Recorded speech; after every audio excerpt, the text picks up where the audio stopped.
Chapter 54. Zhang Songling wasn't Chu Zongguang, he wouldn't disregard his own son's life for a treasure. Looking at Chu Xiu, Zhang Songling put down his sword and spoke in a low voice. Chu Xiu, you win this time. I should have thought of it. To be wanted by the Azure Water Sword sect, you must have done a lot of things. I will give you the secret box and I will pay for the money to buy the secret box. Let my son go and I won't tell anyone about what happened today. Chu Xiu shook his head and spoke indifferently. Zhang clan head, you still don't understand. The most important thing to do is to know one's own limits. Previously you didn't know your limits and tried to kill me.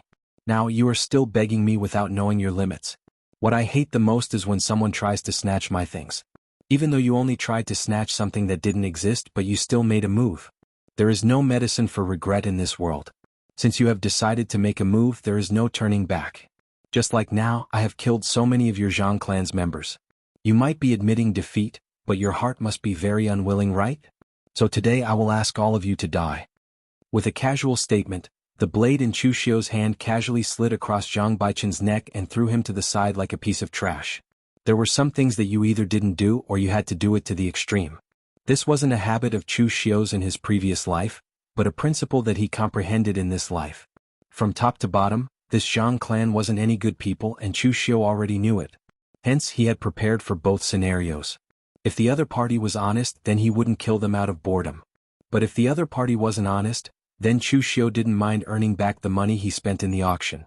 At this moment, when Zhang Songling saw that Chu Xiu had killed his son, his eyes instantly turned scarlet red. He roared and brandished his sword at Chu Xiu. Chu Xiu, I'll kill you.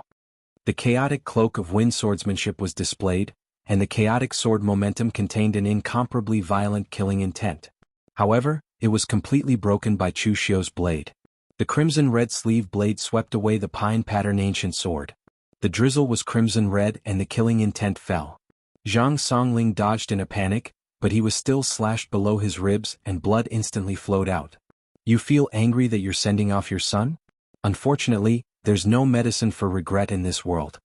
Chu Xiu's figure moved directly, and the blade fell, forcing Zhang Songling to dodge repeatedly. However, at this moment, Chu Xiu only used his left hand to display the great sacrificial grappling hand. A corner of Chu Xiu's clothes was caught in his hand, and in an instant, Zhang Songling's entire left arm was caught by Chu Xiu. With a forceful pull, Zhang Songling's entire arm was forcibly torn off by Chu Xiu. Just when Zhang Songling was about to cry out in pain, a crimson blade light appeared in front of him, and in an instant his head fell to the ground. Blood flowed down from the red sleeve blade, but not a single drop of blood stained the blade. Sure enough, high-grade goods were different. A 5th revolution precious weapon was much more useful than ordinary weapons. However, Chu Xiu shook his head. To be honest, Zhang Songling's strength was too weak. It was true that Zhang Songling was an innate expert, but Chu Xiu was sure that Zhang Songling had not been in a life-and-death battle for several years. His cultivation did not deteriorate, but his combat strength had deteriorated beyond recognition. On the other hand, Chu Xiu, ever since he transmigrated, almost every battle was a life-and-death battle. If he lost, he would either be killed or crippled. Therefore, when fighting, Chu Xiu's nerves were stretched taut, and he did not dare to relax in the slightest. At this time, the Zhang clan servants had already fled. In fact, when Chu Xiu was killing crazily, the Zhang clan had already fled. This situation was very normal for a small aristocratic family like the Zhang clan, which did not have a strong foundation. Most of their followers and servants were recruited with money, and their loyalty could only be said to be average. If it were a large aristocratic family with hundreds of years of foundation, the direct and side branches would be clearly separated. Even the servants would be loyal descendants of the main family for several generations. Basically, this situation would not occur. Chu Xiu found the secret box on Zhang Songling's corpse. Inside it was the piece of purple gold that he had given to Zhang Songling. However, it was now back in Chu Xiu's hands. No matter what, the Zhang clan was considered a famous force in the Shanyang prefecture. The Zhang clan's foundation was definitely deeper than the Chu clan's. Killing, robbing, and arson, Chu Xiu did not mind playing the role of a bandit when needed. However, before he could do anything, he heard a commotion coming from outside. Chu Xiu frowned. There were actually quite a number of people with powerful auras. Dozens of warriors stepped into the Zhang clan's courtyard. They were all the leaders of the other forces in the Shanyang prefecture, and they were called over by the Zhang clan. Chu Xiu did not know that Zhang Songling had actually called the other forces in the Shanyang prefecture to prevent him from escaping. He thought that he had made too much noise and attracted the people here. As soon as those people stepped into the Zhang clan's courtyard, they were shocked to see the scene full of corpses. Just now, the Zhang clan servants told them that Zhang Songling was going to deal with someone, and asked them to help surround him. When the time came, they would help them get a share of the loot. This kind of thing was very common in the Shanyang prefecture, and it could be regarded as the tacit rule of the Shanyang prefecture. They were not afraid that Zhang Songling would deceive them, so when they received the news they immediately rushed over. However, in such a short time so many people from the Zhang clan had died. Everyone present looked at each other. They could not see the origin of this person, but the fact that so many people from the Zhang clan had died in his hands was enough to prove that this young man was not simple. No matter what the benefits that Zhang Songling had mentioned were, the fact that he had died here was enough to prove that the benefits were not easy to obtain.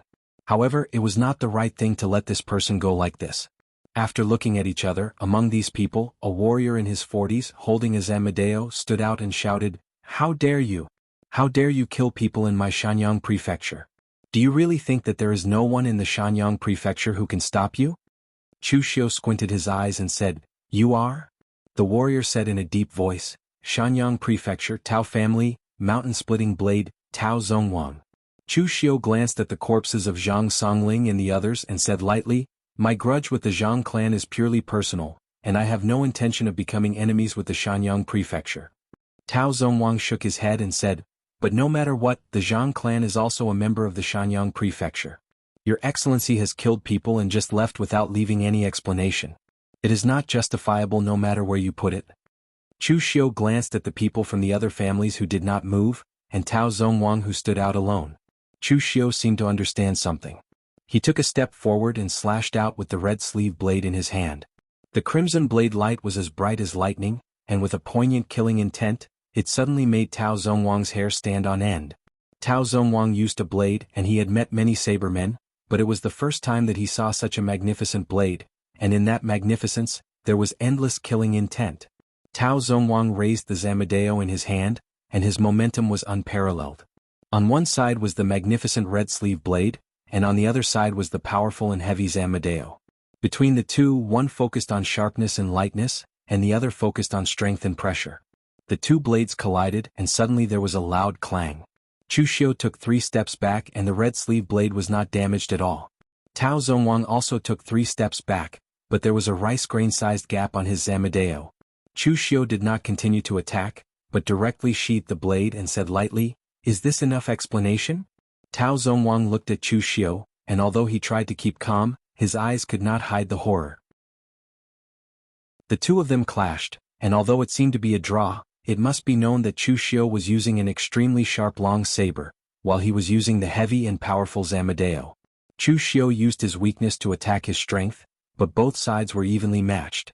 If it was a life-and-death battle, it could be imagined what it would be like. He really could not figure out how Chu Xiu at such a young age accumulated such a strong internal force, and such a strong foundation of strength, even he was shocked. With a sigh, Tao Zhongwang held his blade and stepped aside, and with his action the other aristocratic families did the same, and directly stepped aside, allowing Chu Xiu to leave. Just now the others did not move and only Tao Zhongwang stood out. In fact, there was only one purpose and that was to test Chu Xiu. If Chu Xiu's strength was not as strong as they thought, then fine, they could directly let Chu Xiu stay. But now Chu Xiu's strength was unfathomable, and even Tao Zhongwang, who was the strongest among them, did not have the confidence to take him down. In that case, let the matter be. Although they were confident that they could take down the opponent together, who could guarantee that they could come out unscathed? And there was another reason. They did not know what benefits this person in front of them had, but other benefits were right in front of them. The Zhang family was now all dead. The Zhang family was originally built by Zhang Songling from scratch. The so-called direct descendants were only Zhang Songling and his 2 sons, and the others were servants and distant relatives. The Zhang family was such a big business. How could the people of Shanyang Prefecture watch it fall into the hands of the Zhang family's distant relatives? Of course, it should be divided among them. Chapter 55. After the news of the Zhang family being destroyed spread in Shanyang Prefecture, there was not much of a stir. Compared to a small place like Wei County, The competition in the martial arts world of the Northern Yan Kingdom was far more intense.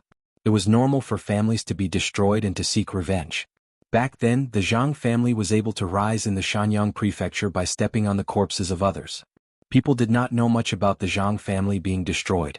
They only knew from some of the surviving servants of the Zhang family that the other party was called Chu Xiu and that he had gotten in touch with Zhang Baichen and Lin Xinyu. When they thought up to there, everyone couldn't help but shake their heads and their hearts. They thought to themselves that this woman was truly a femme fatale. If it wasn't for this matter, Chu Xiu would definitely not have any contact with the Zhang clan. At this time, after Chu Xiu left Shanyang prefecture, he prepared to go to the vicinity of Luyang Mountain and wait for the ruins to open. The incident at Shanyang prefecture was just a small interlude to him, so Chu Xiu did not pay much attention to it. After leaving Shanyang prefecture, Chu Xiu opened the secret box. Inside was a cultivation method. It was the secret cultivation method of the ancient demonic sect, the Blood River sect, piercing sun and moon. At the auction, the auctioneer of the Tao family said that the secret box was 70% real and 30% fake. In fact, he was talking about the origin of the secret box. 70% of it was left behind by the Blood River sect. As for what was inside, no one could be sure.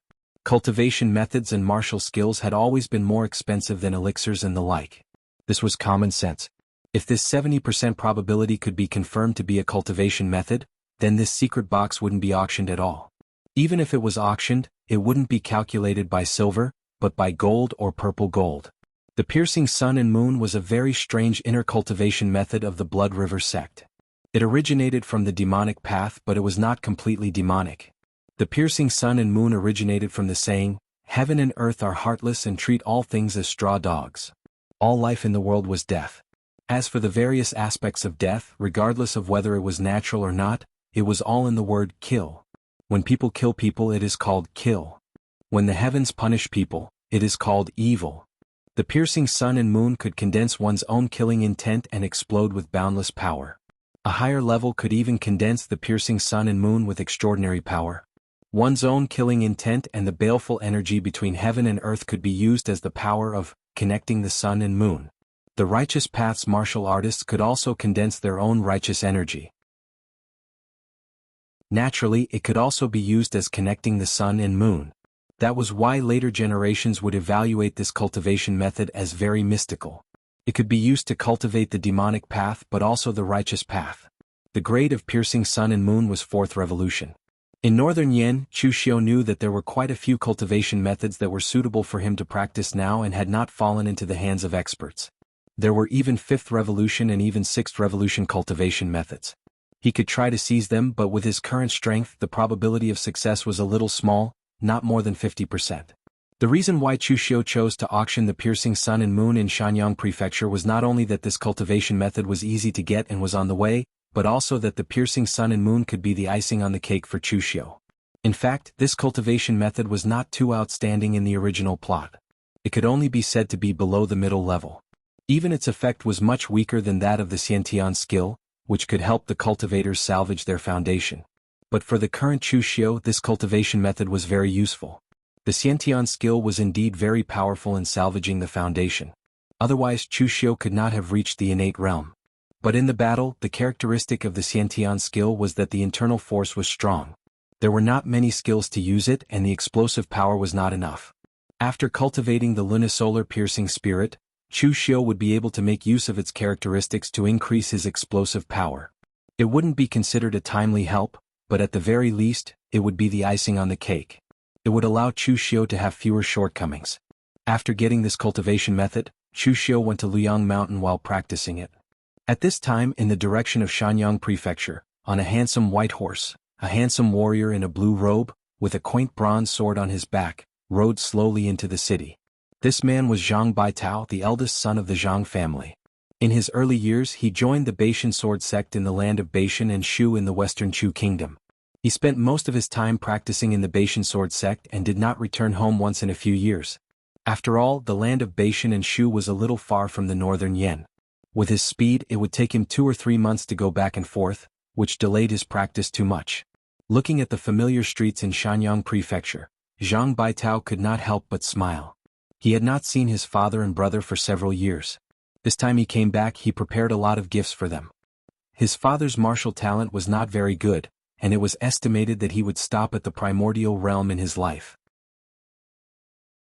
So he specially used the merits in the sect to exchange some life-prolonging elixirs for his father. As for his brother, he also knew that his brother was not a material for martial arts, and his character was a little naughty. But everything in Jianghu was still based on strength. So this time, Zhang Baitao specially asked his master to promise him to give his brother the internal force that the Baishan sword sect gave to the outer sect disciples to practice, so that his brother could practice faster. In the past, Zhang Songling built the Zhang family from scratch. Different from the intrigues of other aristocratic families, the atmosphere of the Zhang family was very good. In the eyes of outsiders, Zhang Songling was a greedy old fox, but in Zhang Baitao's heart, he was a good father who worked his heart out for the family. For the sake of his own cultivation, he exchanged the money that he had painstakingly calculated into cultivation resources for him, just so that he could become a talent. His younger brother, Zhang Baichen, was naughty, but when he was young he left cultivation resources to his older brother. He did not compete or become strong. This made Zhang Baitao very touched, and he always took good care of his younger brother. Zhang Baitao even prepared to tell his father that he did not want the Zhang family and would leave it to his younger brother.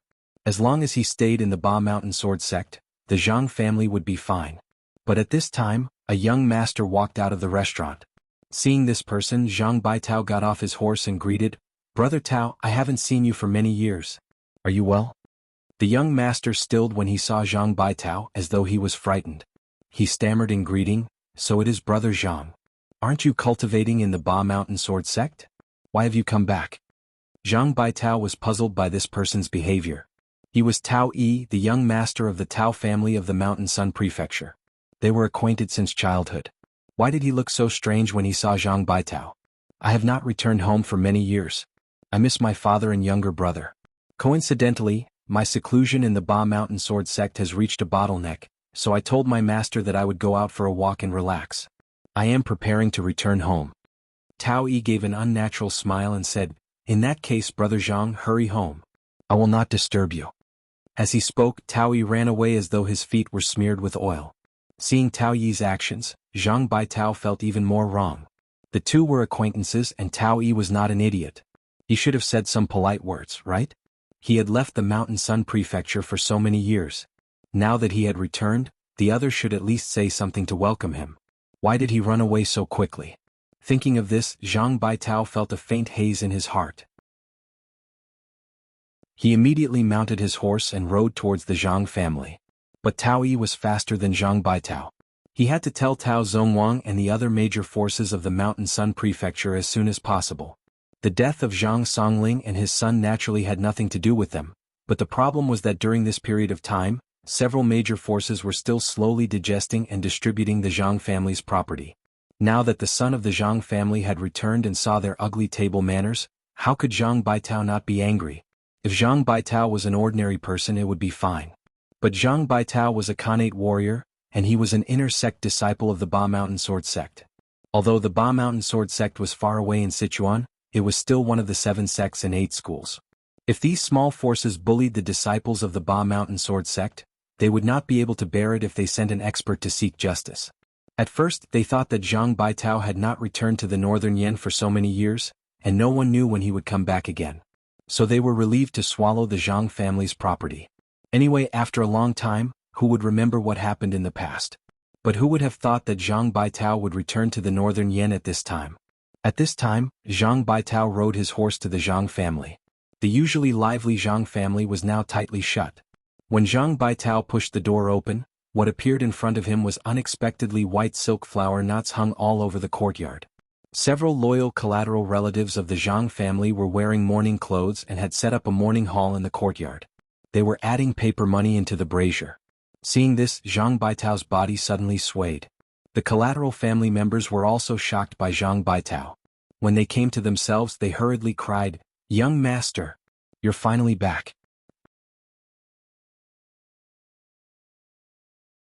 Chapter 56. Zhang Baitao didn't dare to think too much about it. He pulled a clansman to his feet and shouted with bloodshot eyes, "What the hell is going on?" The clansman was shocked by Zhang Baitao's reaction. He said incoherently, "Master and second young master are both dead. Many people died in that battle." The blood condensation realm hanger-ons are all dead, and many of the Zhang family's elites are also dead. Hearing this, Zhang Baitao's eyes showed a look of disbelief. He shouted, "How could father and brother die? What the hell is going on? Who did it?" Before the clansmen could say anything, Tao Zongwang and the other big forces of Shanyang Prefecture walked in. After knowing that Zhang Baitao was back, they didn't dare to go too far. They immediately returned all the properties of the Zhang family. However, the money and other financial assets had been divided among them. Even if they returned them now, they wouldn't be able to calculate the total amount. So they could only give up for the time being. Zhang Baitao suddenly turned around and grabbed the ancient bronze sword on his back. He said coldly with his bloodshot eyes, "Everyone, I want an explanation. What the hell happened to the Zhang family?" In Zhang Baitao's view, with the Zhang family's strength in Shanyang Prefecture, there were only a few families that could destroy the Zhang family. Tao Zongwang smiled bitterly, "Young Master Zhang, please calm down. The destruction of the Zhang family really had nothing to do with us." Tao Zongwang told Zhang Baitao everything. Of course, he didn't mention that they divided the properties of the Zhang family. Tao Zongwang spread his hands and revealed a helpless expression. "Young Master Zhang, the Zhang family is also a member of my Shanyang Prefecture. We also wanted to keep the Zhang family from being exterminated, but Chu Xiu was able to kill your father. I also exchanged blows with him. He was indeed very strong, so we didn't dare to act blindly without thinking, so in the end we could only let him go." Chu Xiu. Zhang Baitao gnashed his teeth and spat out these two words. Everyone on the scene could even hear Zhang Baitao's teeth chattering. It was not hard to imagine how much he hated Chu Xiu now. Just at this moment, Zhang Baitao actually slashed out with his sword. The tip of the sword was like a bolt of lightning, carrying with it the might of a thunderbolt as it chopped towards a middle-aged cultivator beside Tao Zongwang. Ba Mountain Night Rain, Purple Lightning Thunder. The Ba Mountain Sword Sect's 8-character sword scripture had evolved into 8 powerful sword techniques. Right now, the Purple Lightning Azure Light Sword that Zhang Baitao was using was as fast as lightning, and had reached initial success. No one expected that Zhang Baitao would suddenly make a move.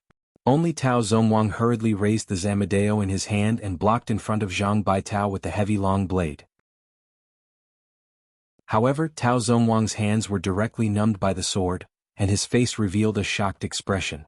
The legend said that when the Ba Mountain Sword Sect's Purple Lightning Azure Light Sword was cultivated to the extreme, it could summon the power of purple lightning on a rainy night.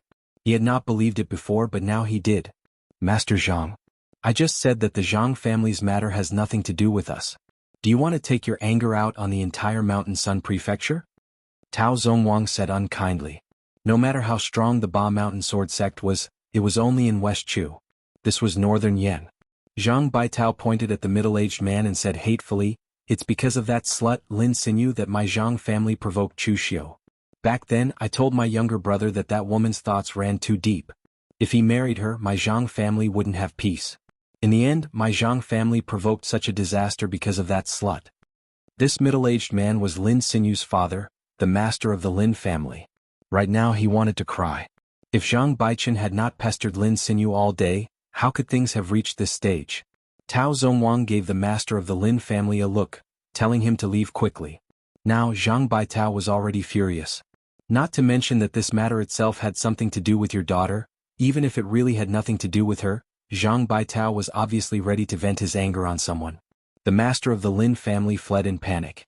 Tao Zongwang shook his head at Zhang Baitao and said, "Master Zhang, even if you kill him, it is useless.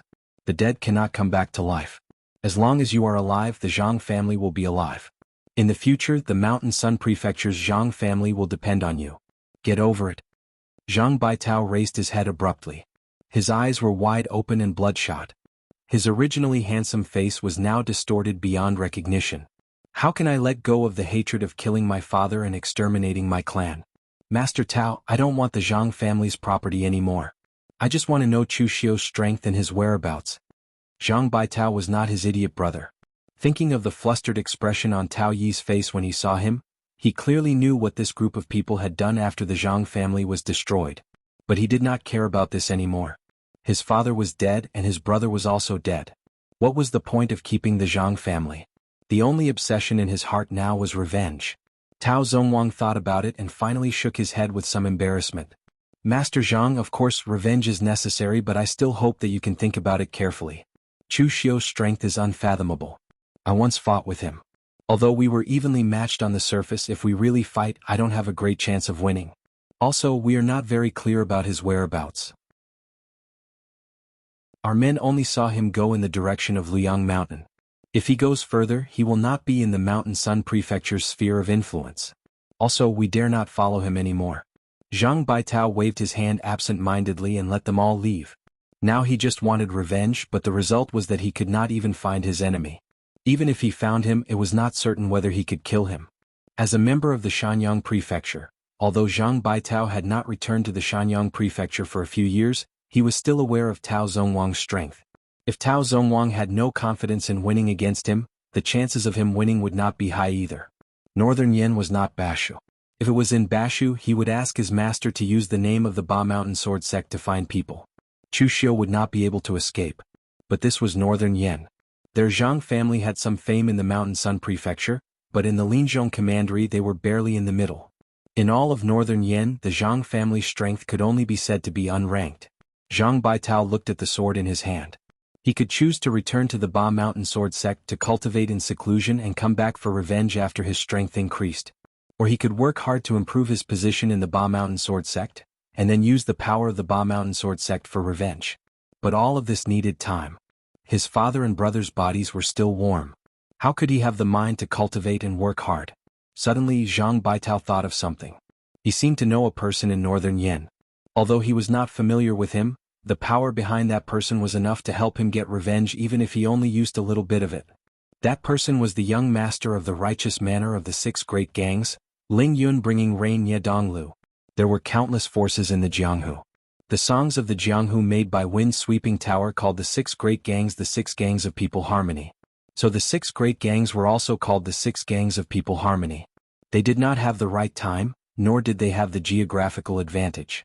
The only thing they were good at was harmony. The 6 great gangs were born in the wilderness, but they all had a large number of disciples. Although there were many with mediocre talent, there were some extremely talented people in each generation who could support the whole gang. The largest wind organization in the Jianghu, Wind-Sweeping Tower, was also one of the 6 gangs of people harmony. If there were not enough people, they could not support such a huge wind organization. Of course, Wind-Sweeping Tower was still tactful and did not rank themselves too high in the Jianghu songs. After all, in terms of martial strength, Wind-Sweeping Tower could only be considered as the lowest existence among the 6 gangs of people harmony. Although the strength of the righteous manor was only considered average among the 6 gangs of people harmony, it had the best reputation. In the past, the righteous manor was just a small broken temple. 30 years ago there were 5 young masters in the Jianghu who swore to punish evil and kill evil.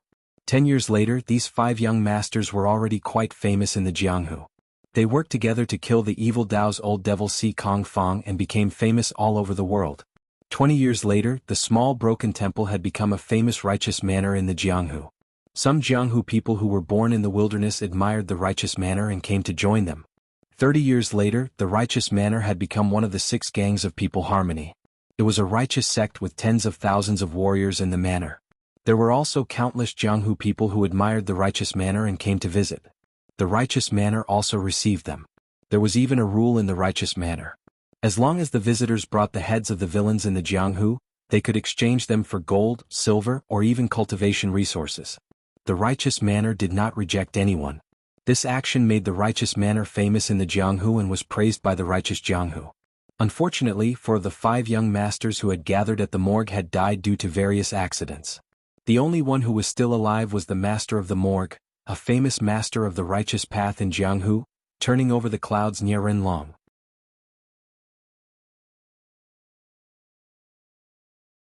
Chapter 57. The morgue village was in Lepian Commandery next to Linzhong Commandery. Zhang Baitao did not stop along the way and came directly to the morgue village. The morgue village had been a broken temple on a small path in the wilderness, so it had not been built in the provincial capital. 30 years ago this place was only a small dilapidated temple, but now, it was a huge villa that was tens of thousands of meters tall.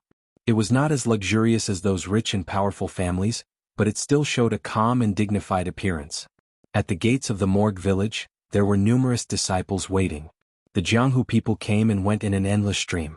Some Jianghu people carried boxes and bundles, which contained the heads of some villains. Such people would immediately be brought in by the disciples of the righteous manner. After verification, they would immediately be given all kinds of gold, silver, and even cultivation resources.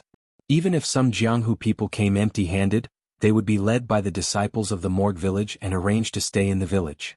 There would be enough food and wine, and they could stay as many days as they wanted. Of course, the Jianghu people who came empty-handed did not have the face to stay in the Morgue village to eat and drink. Even if there were shameless people, the people of the Morgue village would not even need to act. Other people coming and going from the Morgue village would teach these shameless scum of the Jianghu. Seeing the prosperity of the Morgue village, Zhang Baitao shook his head. The scene of the Ba Mountain Sword sect was much worse than the Morgue village. The entire Ba Mountain Sword sect only had about 3,000 formal disciples. Even adding on some honorary disciples and servants, there were less than 10,000. Usually, everyone practiced the sword and cultivated on Ba Mountain. It was very quiet, and it was rare to see a noisy scene like this. Zhang Baitao walked to the gates of the Morgue village. Immediately, a disciple of the Morgue village walked over and respectfully raised his hands. "Sir, why have you come to the Morgue village? Is there anything you need my help with?" The disciples in charge of welcoming the guests in front of the morgue were very clever. When ordinary Jianghu people came, they would only take them to eat and rest. Those who brought the heads of the bandits and villains must have a certain level of strength. After receiving the bounty from the morgue, they would arrange a higher level of food and wine. People like Zhang Baitao, who had Khanate realm power at such a young age and looked extraordinary, had to be treated well. Zhang Baitao raised his hands and said, "This one wants to see the young master of the village, Sir Nye Donglu." The disciple hesitated and said, "Young master, please forgive me. Our young master has a lot of things to do. There are many heroes coming and going in the loyalty gathering village. Our young master has to help entertain them." In reality, Nye Donglu was not so busy. But as the young master of the Morgue village, he was a famous person in the younger generation of the Jianghu. If he had to see anyone who came, then he would really be too busy, and it would easily affect his cultivation. Zhang Baitao bowed with folded hands and said, "This one really has an urgent matter and wishes to see the young master. Please, little brother, help pass the message and say that Zhang Baitao of the Ba Mountain Sword sect requests an audience." When the disciple heard that Zhang Baitao was from the Ba Mountain Sword sect of the 7 sects and 8 schools, he immediately nodded and said, "Young master, please wait in the guest hall for a moment. I will go inform the young master." The disciple heard that Zhang Baitao was from one of the 7 sects and 8 schools. He immediately nodded and said, "Sir, please wait in the guest hall. I will go notify the young master." If it was a warrior from a small faction, Nye Donglu might not meet him. But the other was a disciple of Ba Mountain Sword sect, one of the 7 sects and 8 schools. He had to notify Nye Donglu before making a decision. In a study of the Morgue village, a handsome young man dressed in blue brocade robes was silently studying a fist manual. This young man was only in his 20s. He was handsome, and the lines on his face seemed to have been chiseled by knives and were very sharp. However, there was a hint of a smile at the corner of his mouth. Like a mask, it covered up his sharp presence and gave people a very gentle presence. This young man was the young master of the Morgue village, Ling Yun Buyu, Nye Donglu. Nye Donglu's nickname was Ling Yun Buyu. The nicknames that martial artists gave people were more reliable than their names. There were only wrong names but not wrong nicknames. In Nye Donglu's nickname, Ling Yun referred to his martial arts. At such a young age, he had already cultivated his father's heaven and earth cloud hand to initial success. Buyu referred to Nye Donglu's way of doing things. There were 2 meanings. One referred to being able to move clouds and bring rain to the people. Everyone in the Jianghu praised Nye Donglu for having his father's spirit of brotherhood. At the crucial moment he would come to help like rain. The second referred to Nye Donglu's own abilities. He had once led a group of his Jianghu friends to kill the Black Cloud 18 villages that had done many evil deeds. He had been in the middle and laid out one trap after another. Like moving clouds and bringing rain, he had used only 100 people to kill thousands of Black Cloud 18 villages and become famous in the Jianghu. It was also because of this battle that Nye Donglu was ranked 6th on the Wind Sweeping Tower's Longhu leaderboard. Wind Sweeping Tower was the largest organization in the Jianghu. Not only did they rank the top forces in the Jianghu, they also had 3 leaderboards. They were the Longhu leaderboard, the Honor leaderboard, and the Supreme leaderboard. They were also collectively known as the Longhu Honor leaderboard. The rule of the Longhu leaderboard was that all young martial artists under the age of 40 could be on it, but only the top 100. This meant that the young martial artists on the leaderboard were all talented. The honor leaderboard was named after the world's wind and clouds. There was no age or martial arts restriction. As long as you had enough fame in the Jianghu and could influence the world, you could be on the leaderboard. Therefore there were demonic giants, righteous masters, blacksmiths and even commoners from the royal family. The leaderboard was only ranked according to fame, not strength. There were only the top 50 on the leaderboard. There were only 10 people on the honor leaderboard. As the name suggested, those who were on the leaderboard were the most powerful in the world. They had the power to influence the Jianghu. Wind-sweeping tower did not have the right to rank them. Only those who were recognized by the entire Jianghu had the right to be on the leaderboard. However, there were only 8 people on the honor leaderboard. The first and second were Dugu Weiwei, the leader of the Kunlun devil cult, and the deity Ning Xuanji, the leader of the true martial arts sect of the Three Pristine Tao sect. The two of them disappeared after the battle. It was not even certain if they were dead or alive. Therefore, the first and second place had been debated in the Jianghu for many years, but there was no conclusion. The morgue was bustling, but Nie Donglio's study was very quiet. Whether it was the famous young master of the morgue village or the young hero ranked 6th on the Longhu leaderboard, Nie Donglu knew himself very well. All of these were built on the premise that he had strength. Without strength, it would be useless even if he had the title of the young master of the morgue village. Outsiders did not know, but Nie Donglu knew. The morgue did not belong to the Nie family alone. The 4 people who had sworn brotherhood with his father were all dead, but they all had children. If he did not live up to expectations according to the rules of the Jianghu, those people had the right to take over the morgue. There was a knock on the door. Nie Donglu said coolly, "Come in." The people of the morgue knew Nie Donglio's rules. If someone did not have enough power to find him, they would not dare to disturb Nie Donglu. The disciple pushed the door open and said, "Young master, there is someone outside who calls himself Zhang Baitao of the Ba Mountain Sword sect asking for an audience. Do you want to see him?" Zhang Baitao? Nie Donglu searched for this name in his mind. It was not that his memory was bad, but that there were too many young heroes he knew in the Jianghu. The morgue gathered the heroes of the Jianghu. Nie Donglu knew this from a young age. He had always done this, using money to make connections. In the past, he had led hundreds of the young heroes of the Jianghu to destroy the Black Cloud 18 stockades. He had not contacted these people through the morgue, but through his own good friends. A moment later, Nie Donglu realized. It's him. I have some impression. He is the disciple of the elder of the Ba Mountain Sword sect, Sorrowful Autumn Fu, teacher Xin. While he is not at the top of the Ba Mountain Sword sect, he is an inner sect disciple. When I came to celebrate the birthday of the sect leader of the Ba Mountain Sword sect with my father, I once chatted with this Zhang Baitao. He is a steady person. The disciple hurriedly said, "I have arranged for him to be in the guest hall." Nie Donglu put down the fist manual in his hand and said, "All right, I will go now." In the guest hall, Zhang Baitao did not even touch the tea on the table. His face was expressionless, but he was slightly nervous inside.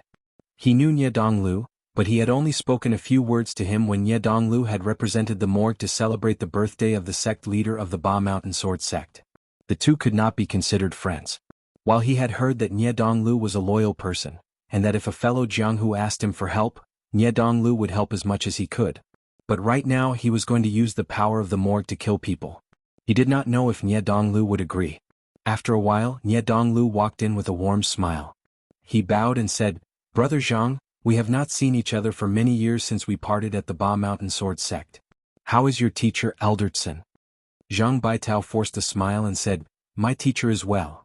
After saying this, Zhang Baitao gritted his teeth and bowed deeply to Nie Donglu. He said solemnly, "Young master, I originally did not want to trouble you this time, but right now, in all of Northern Yin, only you, young master, can help me. If young master helps me this time, I, Zhang Baitao, will be eternally grateful and will be at your beck and call."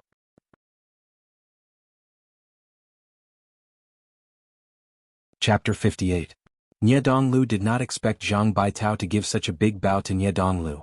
An inner disciple from a big sect like Zhang Baitao, who reached the Xiantian realm at a young age, was very proud. But now Zhang Baitao came up and gave him such a big bow.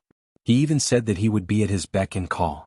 It was obvious that Zhang Baitao's request was not a small matter, so Nie Donglu did not agree to it rashly.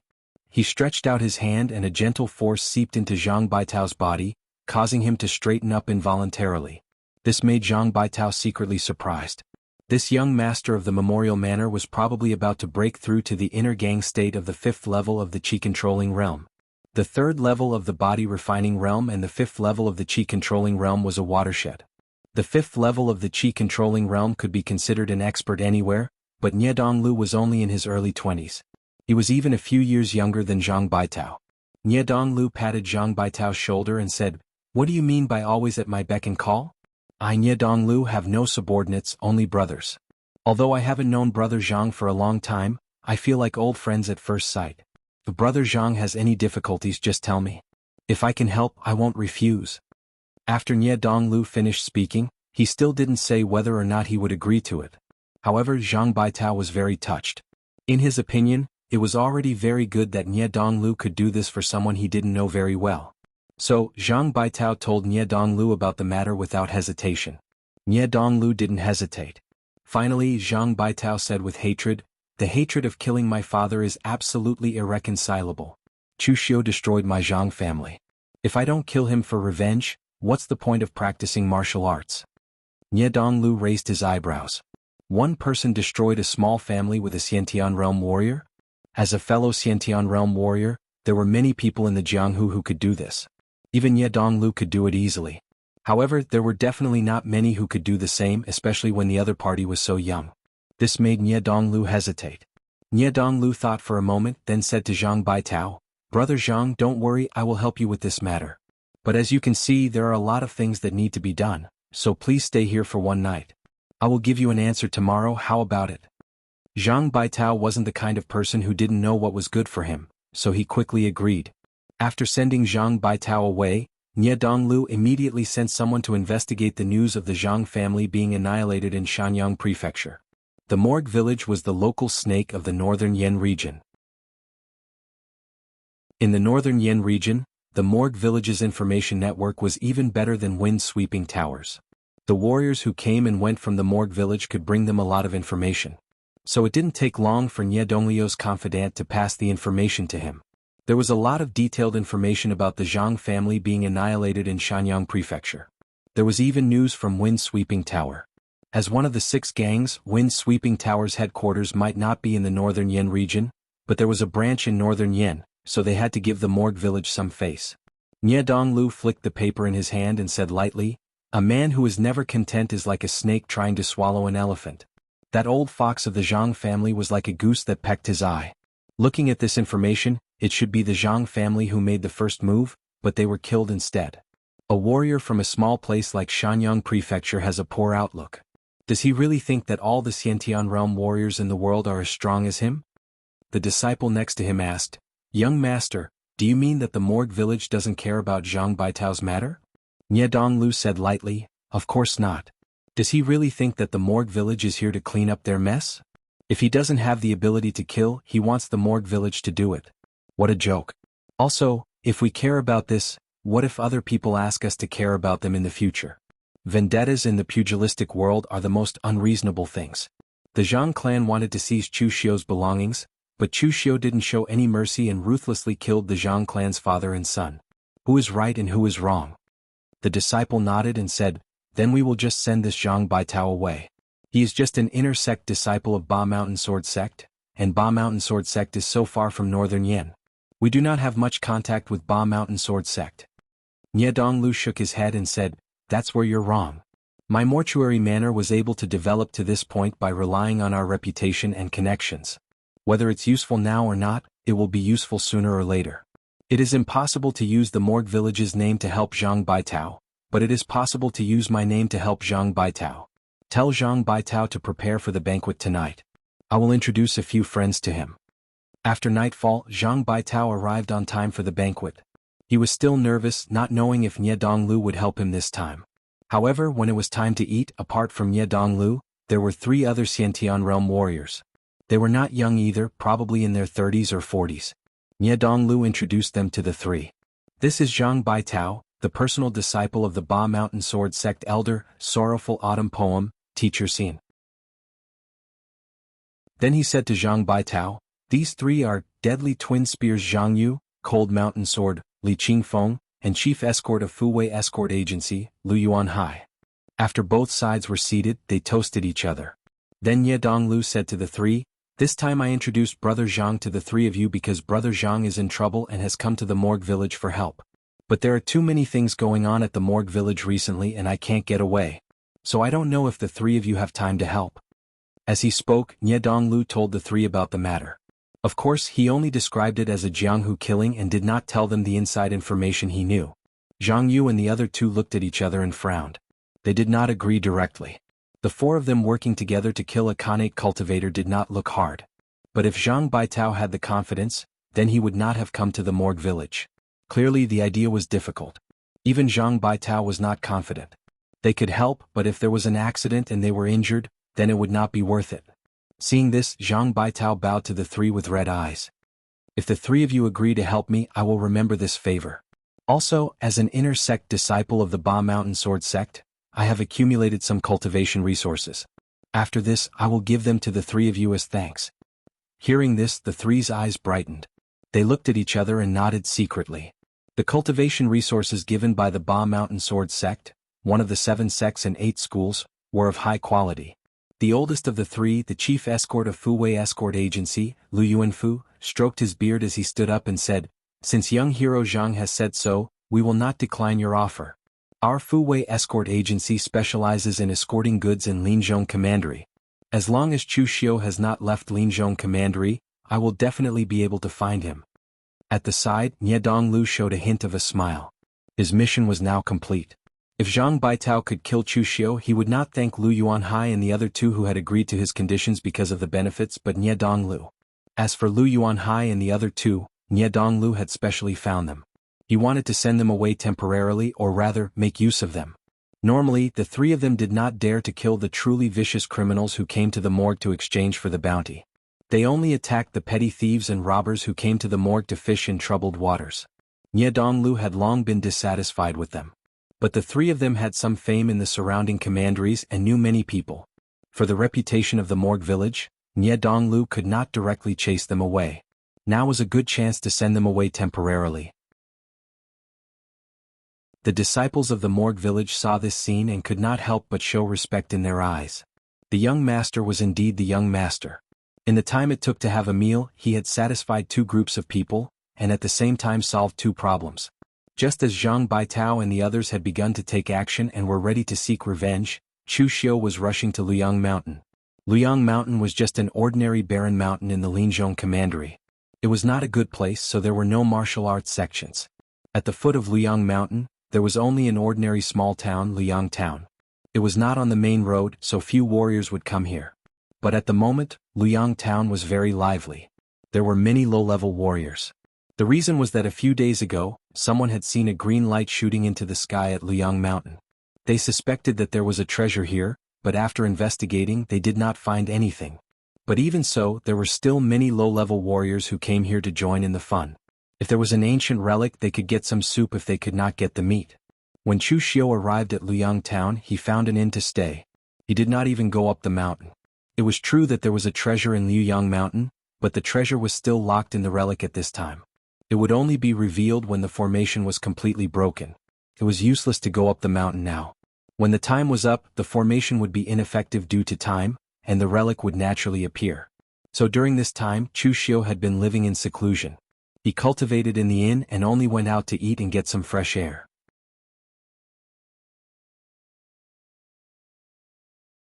Chapter 59.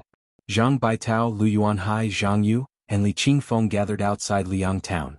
Zhang Baitao asked in a deep voice, "Chief Escort Lu, are you sure that Chu Xiu is in Qingyang Town?" Lu Yuanhai waved his hand casually and said, "Don't worry, young hero Zhang. I'm absolutely reliable. The brothers of the escort agency have found out that although Chu Xiu has been living in seclusion since he came to Luyang Town and didn't reveal his name, it must be him based on his appearance and clothes." A cold light flashed in Zhang Baitao's eyes and he said, "Well, I'll leave it to you this time." The three of them also cupped their hands and said, "Don't worry, young hero Zhang. This time we will definitely help you get rid of Chu Xiu." At this time in Luyang Town, Chu Xiu was still sitting leisurely by the window of the inn, drinking and eating. In his mind, he was constantly thinking about the operation of the piercing sun and moon internal skill. Compared with the Xiantian skill, the piercing sun and moon internal skill was of great help to Chu Xiu's combat effectiveness. Similarly, this skill also played a great role in the operation of genuine qi. Although the piercing sun and moon internal skill would not really reach the power of the piercing sun and moon internal skill, at least it would not be a problem for him to cut out the sword light with his bare hands. It could be said that this martial art was most suitable for warriors at the 5th level of qi controlling realm to practice. With Chu Xiu's current realm, he should also consider how to step into the 5th level of qi controlling realm, which was a big bottleneck for Chu Xiu. Just as Chu Xiu was eating and thinking, he suddenly felt that something was wrong. Chu Xiu had killed a lot of people, and because of his own cultivation skill he was somewhat sensitive to killing intent or evil spirit. At this time, he faintly felt that there was a murderous intent around him, and the center of it was himself. Chu Xiu raised his head and saw two people walking into the inn. One of them was holding two short spears while the other was carrying a heavy sword on his back. Outside the inn, near the window of Chu Xiu's room, there were two people walking towards him. One of them was a bit older, looking to be in his 40s. He held a long saber in his hand, while the other was dressed in blue and held a long sword in his hand. Chu Xiu didn't know Zhang Baitao. Although he was Zhang Baichen's brother, his appearance was different from Zhang Baichen's. However, Chu Xiu could feel a deep hatred in his eyes. He didn't know if it was towards him or others. Picking up the wine cup, Chu Xiu pretended to drink, but the next moment, the wine cup in his hand suddenly flew out of his hand and was thrown with great force towards Zhang Yu, the deadly twin spears. Chu Xiu himself jumped out and unsheathed the red sleeve saber on the table. A magnificent crimson color appeared in front of Li Qingfeng's eyes. Chu Xiu didn't know who these four people were, and he wasn't even 100% sure that these four people were coming for him. However, since he felt a murderous intent from these four people, and these four people were not weak innate experts, Chu Xiu had to make the first move. Otherwise, if he was surrounded by these four people, Chu Xiu didn't have absolute confidence that he could escape from four strong innate experts. The sudden attack made Zhang Yu and Li Qingfeng unable to react. In fact, they had already noticed Chu Xiu from the moment they entered the inn. There were so many Jianghu people in the inn, but only Chu Xiu was the most conspicuous and the strongest. However, they deliberately didn't look at Chu Xiu and just pretended to walk into the inn normally. They wanted to form an encirclement with Zhang Baitao and Lu Yuanhai, who were outside the inn, so that Chu Xiu couldn't escape. But who would have thought that Chu Xiu, who was drinking quietly one moment, would suddenly make a move the next moment? When they reacted, the wine cup and Chu Xiu's figure were already in front of them. Zhang Yu used two short spears, and the wine cup was supported by Chu Xiu's powerful strength. After it was thrown, it directly broke through the air with a powerful sound. Its power was not much weaker than those sharp hidden weapons, so Zhang Yu could only subconsciously block the wine cup with his spear in front of his body. At this time, Chu Xiu's saber had already slashed out. The crimson saber was shining with a strange red light.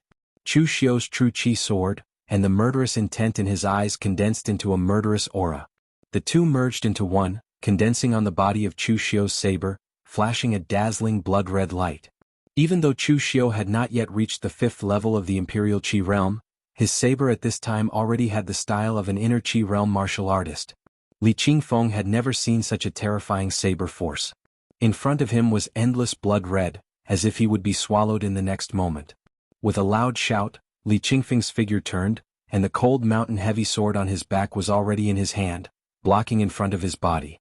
His cold mountain heavy sword was a fourth transformation weapon that he had obtained by chance in the past. For a Xiantian martial artist who was born as a rogue cultivator to be able to hold a fourth transformation precious weapon was already considered very rare. The saber and the sword clashed and a loud clang resounded. The powerful force brought by piercing the sun and the moon suddenly exploded from the edge of the saber, making a loud sound. Li Qingfeng let out a muffled groan, and his eyes revealed a trace of horror. The webbing between his thumb and forefinger was bleeding, and under the impact of the saber, Li Qingfeng continuously retreated several steps. He cultivated the heavy sword, but now he was directly crushed by Chu Xiu's strength. Before he could react, the crimson saber light appeared again.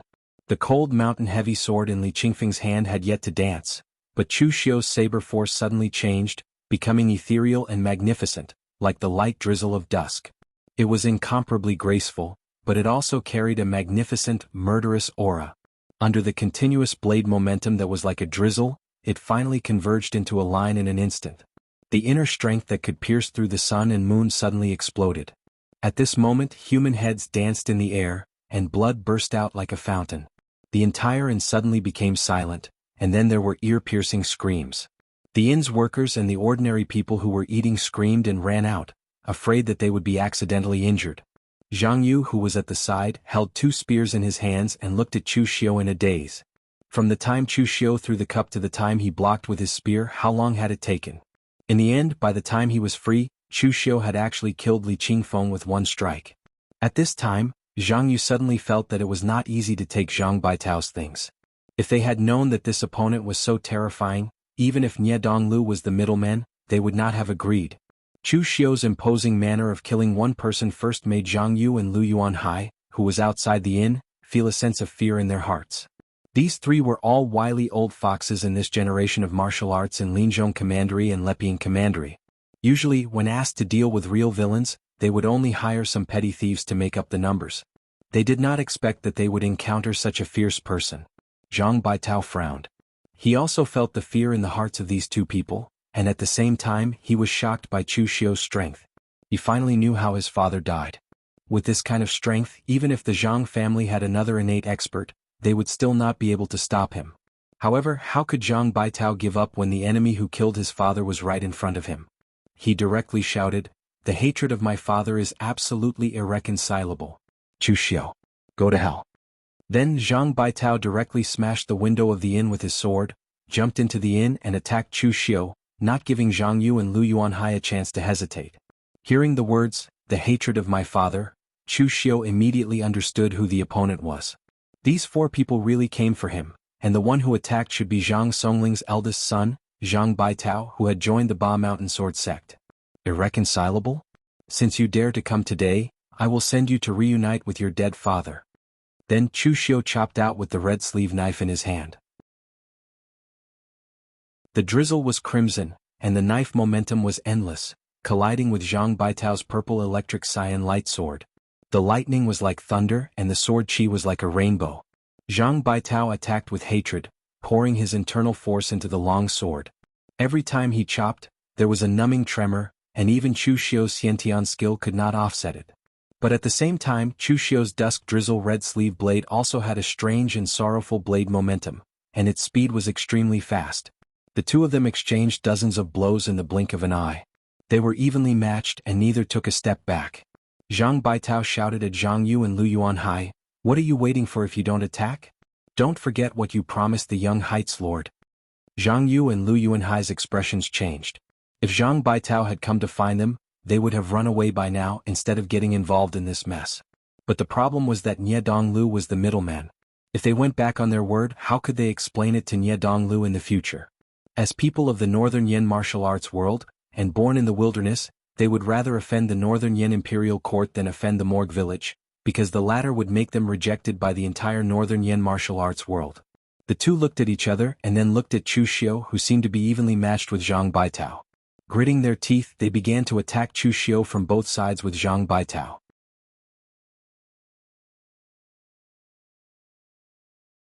Chapter 60.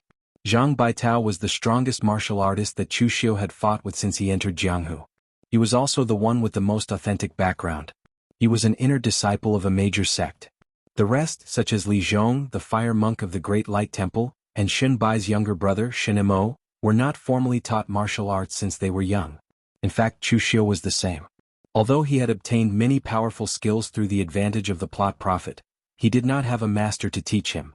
The basic skills like the Xiantian skill were fine, but the rest of the martial arts, such as the application of piercing the sun and the moon, were all figured out by Chu Xiu himself. In the end, he used them in actual combat and thought about modifying them after the battle. Although this kind of unorthodox method sounded a little unreliable, everything was based on actual combat.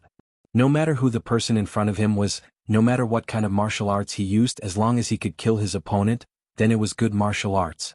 Among the countless purple electric sword lights, a touch of crimson was flowing there. The sword momentum was like a drizzle. Although it looked ethereal, it was extremely firm. At this time, Zhang Yu and Lu Yuanhai also pressed on from the left and right. The weapons used by Zhang Yu were very strange. They turned out to be 2 short spears. The left spear was evil and strange, and it was hard to say from which angle it would stab, while the right spear was strong and heavy. Although it was a short spear, when it swept and smashed, even Chu Xiu did not dare to take it head-on. Although Lu Yuanhai's martial arts were relatively mediocre, the saber in his hand was extremely sinister. The saber light could be slashed from anywhere, forcing Chu Xiu to dodge with all his might. His method was actually somewhat similar to the blood saber scripture that Chu Xiu first cultivated. These three people were not weak in actual combat. With the three of them working together, Chu Xiu was directly forced into a corner. A trace of cold light flashed in Zhang Baitao's eyes, and the long sword in his hand suddenly erupted with a bright green electric light. Fast, extremely fast. Like a bolt of lightning falling from the nine heavens, in an instant Chu Xiu was forced to barely defend with his saber. However, his hands had already been shaken by the internal energy that contained the power of purple lightning to the point that he could not even hold his saber steadily. Although Zhang Baitao hadn't reached the 5th level of qi control, his inner strength had already accumulated to the peak. Through the transmission of the weapon in his hand, the power of the purple lightning was incomparably strong. On his right, Lu Yuanhai was also very experienced. Cooperating with Zhang Baitao, the saber in his hand rippled with a frightening cold light. Like a poisonous snake, it twisted and slashed towards Chu Xiu's dantian. Phantom snake blade. With a qi sound, the saber light streaked across the front of Chu Xiu's body, tearing apart his warrior clothes. The sharp edge of the long saber even made him feel as if he was being pricked by needles. At this moment, a whistling wind suddenly attacked. Zhang Yu held his spear with both hands, and violent blood essence and true energy condensed in his hands. The two spears merged into one, and directly smashed down like a sledgehammer. The momentum was incomparably fierce and violent. At this moment, Chu Xiu had already been forced into a corner by Zhang Baitao's violet electric cyan light sword and Lu Yuanhai's phantom snake blade. There was no room for him to dodge. Although it was the first time the three of them worked together, it was incomparably smooth. Zhang Baitao, who was the strongest among them, did not act as the real killer. Instead, it was Zhang Yu, who had always kept a low profile, who carried out the killing blow. At this moment, Chu Xiu suddenly swept his saber horizontally. He did not care about Zhang Baitao and Lu Yuanhai, and used all his strength to meet Zhang Yu's two spears smashing down. Zhang Baitao and Lu Yuanhai's eyes revealed a hint of killing intent. This Chu Xiu was already panicking and he was definitely going to die. Just when they wanted to make a move to kill Chu Xiu, Zhang Yu's two spears had already smashed down. The huge force caused Chu Xiu, who had hastily blocked it, to tremble his internal organs, and a stream of blood flowed out of his mouth. But at this time he borrowed the force of the two spears smashing down to lean back, and the spirit-piercing sun and moon condensed his internal energy. However, he did not condense it in his hands but behind him. The two forces superimposed and only a loud bang was heard. The brick wall of the inn was directly smashed down, and Chu Xiu's figure directly jumped out of the inn, causing Zhang Baitao and Lu Yuanhai's sword and saber to miss. The two people's expressions suddenly changed. They did not expect Chu Xiu to have such a trick up his sleeve. Previously they wanted to surround and kill Chu Xiu in the inn, but he still managed to escape. Quickly chase. Chu Xiu is injured, he can't escape. Zhang Baitao shouted at Zhang Yu. Zhang Yu was not an idiot. Without Zhang Baitao's instructions, he directly jumped out of the inn, wanting to chase after Chu Xiu while the momentum of the two spears had not subsided. But at this time, Chu Xiu, who had already jumped out of the range of the inn, suddenly turned back, and his figure collided with Zhang Yu, his eyes bursting with killing intent. Zhang Yu did not expect Chu Xiu to take the initiative to turn back. Although he was using a short spear, it was still a long weapon. When Chu Xiu got close to him, he subconsciously withdrew his long spear to block. But at this time, he was shocked to find that Chu Xiu had unknowingly grabbed his short spear with his left hand.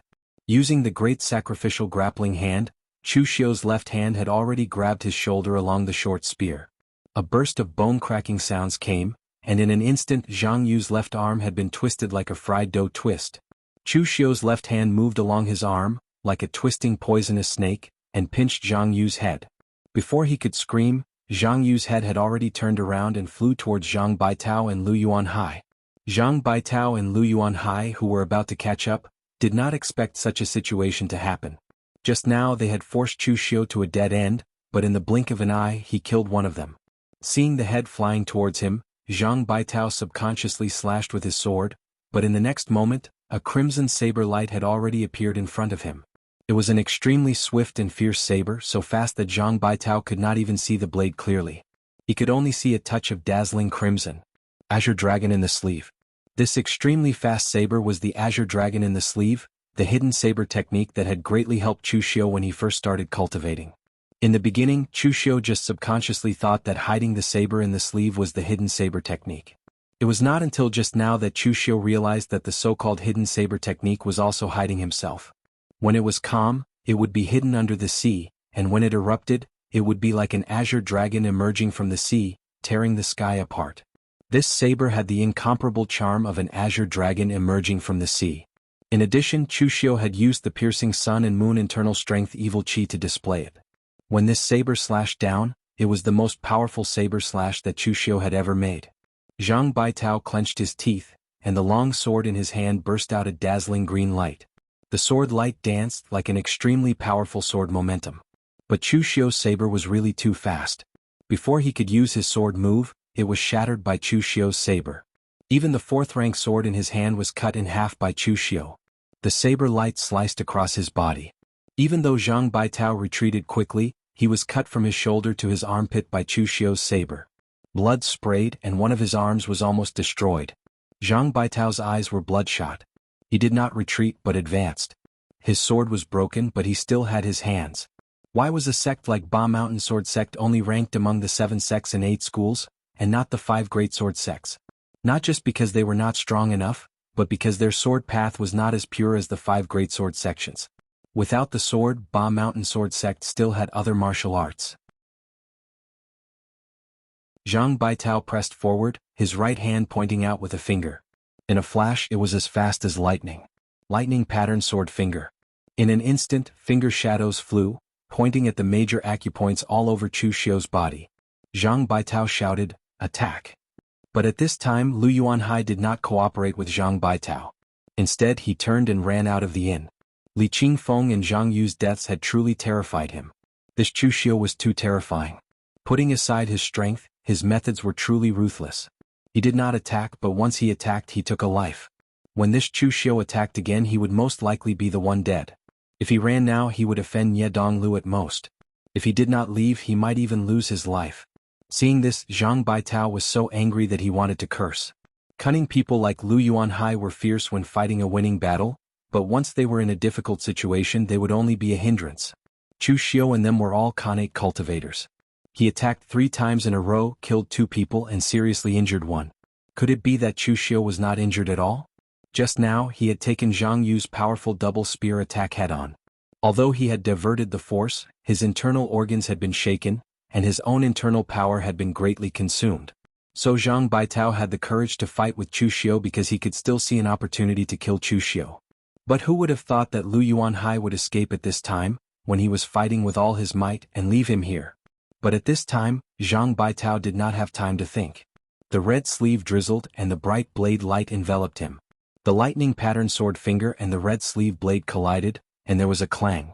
Using the power of the lightning pattern sword finger, Zhang Baitao wanted to escape, but at this time, Chu Xiu's blade was shrouded in an extremely thick murderous intent and evil aura. Heaven's murderous intent, piercing the sun and moon. The scarlet blade pierced through Zhang Baitao's chest. The color of Chu Xiu's eyes also bloomed with a strange scarlet color. Irreconcilable?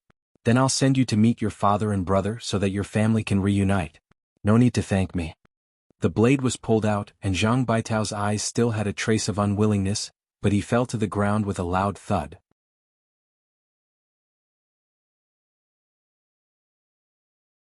Chapter 61. 4 innate realm warriors of the same level had joined forces to kill him. They were all experienced fighters and were in their prime. Although Chu Xiu had successfully killed 3 of them, he had also suffered some injuries. But it didn't matter. There was still a long time before the opening of the Levying Mountain relic. He could completely recover from these minor injuries before the relic opened. Looking outside the inn, Chu Xiu's eyes revealed a hint of coldness. He had killed 3 people but there was still 1 left. At this time a group of people had gathered outside the inn. Most of them were low-level Jianghu people. It was very common for those who mingled in the Jianghu to fight with each other. It was normal for those who sold goods to steal business, and those who opened martial arts schools to cause trouble. However, a real life-and-death fight was relatively rare for them, especially when it involved a life-and-death fight between Xiantian realm martial artists. Furthermore, the people who attacked him were not nameless figures in the region around the Linzhong commandery. Someone who came later asked curiously, "Everyone, what's the situation inside?" One of the warriors who had witnessed the whole process sighed and said, "What a terrible fight." Cold Mountain Sword, Li Qingfeng of Linzhong Commandery's lofty mountain prefecture was beheaded in an instant. Li Qingfeng had obtained the Fourth Revolution precious weapon, Cold Mountain Heavy Sword, and made a name for himself not long ago. But he died just like that. It was really bad luck. And deadly twin spears Zhang Yu of Lepian Commandery. When he was young, he only learned a little martial arts from a martial arts school's boxing master before he came out to roam Jianghu. He had 2 spears, but unfortunately his death was even more tragic. His head was directly twisted off, and blood spurted out a foot high. The warrior who used the fast sword was the strongest. He seemed to be from a big sect. I couldn't tell the specifics. In the end he was also stabbed through by someone. Only the chief escort of Fuwei Escort Agency, Lu Yuanhai, retreated at the last moment. He didn't rush forward and fight with his life on the line. That old fox had always been very sly. When he encountered a strong enemy, he would definitely throw away the client's goods to save his life. It was normal for him to do such a thing. As for the killer, TSK, his strength is really strong and his methods are also really ruthless. However, I really don't know him. When did our Linzhong Commandery have such a fierce person? That warrior explained the situation to the people behind him. At this time, a gentle voice suddenly sounded. If I am not wrong, that sword user should be using the Purple Lightning Azure Light Sword of the Ba Mountain Sword Sect's secret 8-character sword art. The other is a disciple of the Ba Mountain Sword Sect of West Chu, one of the 7 sects and 8 schools. The cultivator turned his head and saw a white-robed, incomparably handsome young man with a faint smile on his face. He didn't know when this young man had appeared beside him. The most eye-catching thing about the white-clothed young man was the silver halberd on his back. The shape of the halberd was huge and ferocious. It didn't match his handsome appearance and temperament at all. The warrior was just about to say something when he saw Lu Yuanhai run out in a panic and look around. Feeling the murderous intent coming from behind him, Lu Yuanhai couldn't care so much. Everyone was watching and they surrounded the inn. Lu Yuanhai randomly chose a direction and slashed forward. He shouted angrily, "All of you get out of my way." The direction Lu Yuanhai was looking for was the direction of the talkative warrior. This warrior's mouth was very sharp, but seeing Lu Yuanhai slash at him, he was so frightened he forgot to dodge and stood there in a daze. Just as he was about to be chopped down by Lu Yuanhai's blade, the white-robed young man beside him suddenly raised the long halberd in his hand. The crescent blade on the body of the halberd flickered with a frightening cold light. It was just a light flick, but there was a great force that attacked. The blade in Lu Yuanhai's hand was instantly shattered, and he himself spat out a mouthful of blood as he was sent flying. But at this time, Chu Xiu had already appeared behind him. The red-sleeve knife directly pierced through Lu Yuanhai's heart from the back. The martial artist who had escaped death stared dumbfoundedly at the handsome young man beside him. He was actually a Xiantian realm martial artist. Chu Xiu pulled the red-sleeve knife out of Lu Yuanhai's corpse. Looking at the young man holding the halberd, who was so handsome that even women would be jealous, he suddenly felt that the other person was somewhat familiar. "Thank you for your help." Chu Xiu bowed to the person. The young man smiled and said, "No need to thank me. With your strength, without me he wouldn't have been able to escape. I was just disdainful that this person didn't dare to fight to the death with you, but dared to be so arrogant to the bystanders. Right, why did they want to kill you?" Chu Xiu sheathed his knife and said casually, "I killed the entire family of the Ba Mountain Sword Sect warrior. Now he naturally wants to kill me. It's that simple." A strange look appeared in the young man's eyes. Killing in the martial world, or even the annihilation of an entire family, was very common. But when a normal person was asked about this, they would definitely explain how much hatred they had with the person, and how they were forced to kill and so on.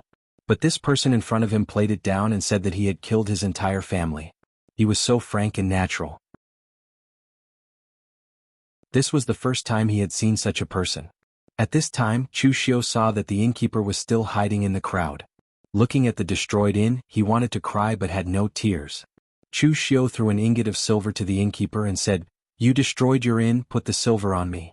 That's right, send some good dishes to my room tonight. After a battle, I need to replenish my energy." Holding the silver in his hand, the innkeeper really wanted to cry this time. "You still want to stay here?" If this happened a few more times, his inn would not just be destroyed but torn down. But he did not dare to refuse. He had seen many people of the martial world, but it was the first time the innkeeper had seen someone as vicious as Chu Xiu, someone who killed so decisively.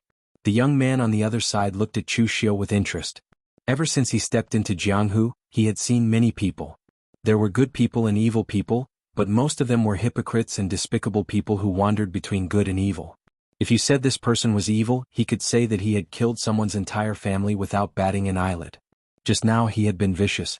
But just now he could still think of the innkeeper, an ordinary person's loss. Even some martial artists who had been famous for a long time would unconsciously look down on ordinary people. The young man cupped his hands and said to Chu Xiu, "I am Lu Fengxian of Yuyang Yanxi. Of course, I am not the Fengxian of the ancient devil Marquis LV1 Ho, but Fengxian of the impatience." After hearing the young man's self-introduction, Chu Xiu's eyes suddenly shrank. He finally realized who the other party was. Suppressing the shock in his heart, Chu Xiu also cupped his hands and said, "I am Chu Xiu, the Xiu that means everything is over." Lu Fengxian held his long halberd and said with a smile, "Brother Chu, I still have to go to Luyang Mountain to join in the fun. Let's talk again when we have time." After saying that, Lu Fengxian directly left. Chu Xiu looked at his back, but it was unknown what he was thinking. In the year after transmigrating and being reborn, Chu Xiu had seen many people, but there was not one that could be called an important person in the original plot. A name that could be remembered by Chu Xiu must be an important person that could stir the world in the original plot, and even push the entire history of the martial world forward. For example, Zhang Baitao, who he had just killed, was an inner sect disciple of the Ba Mountain Sword sect. He came from the 7 sects and 8 schools, and could be considered a young hero of the righteous martial world. If Chu Xiu had not interfered, and according to the normal plot, the other would most likely have become a supervisor or an elder of the Ba Mountain Sword sect. He would have been a person in the higher ranks of the Ba Mountain Sword sect. In the Ba Mountain Sword sect he was a person, but in the entire martial world he was not enough. But this Lu Fengxian, who was so handsome that even women could not help but be jealous, was a hero that could influence the entire martial world in the original plot. Lu Fengxian's name was very interesting. It was the same sound as an ancient legendary expert, Marquis LV1 Ho, who was revered as the demon god. Because his name was Fengxian, it was a bit feminine. However, LV Fengxian had never avoided this point. He had even told others that because his parents were illiterate, they saw impatience blooming when they went out to give birth to him, so they named him LV Fengxian. Lu Fengxian did not come from a large sect. His martial arts were learned from a disabled old soldier from the northern Yan military in the village when he was young. It was not profound, but he walked the path of extreme killing. After wandering the Jianghu, LV Fengxian gained some fame in a few counties in the west of Yan. However, it was not because of his martial arts but because of his loyalty and gentleness. He made friends with many people in the Jianghu, and some people even gave him the nickname Little Marquis One. Of course, this nickname was mostly a mockery of his name. But no one had expected that a decade later, Lu Fengxian would receive the supreme cultivation methods of the ancient demon god Marquis LV1 Ho, the 9 heavens fiend golden body, and the demon god peerless halberd. He became the famous heir of the demon god, Jade Face Marquis 1 Ho Lu Fengxian. But from then on, Lu Fengxian always wore a hideous demon god mask, and rarely showed his true appearance.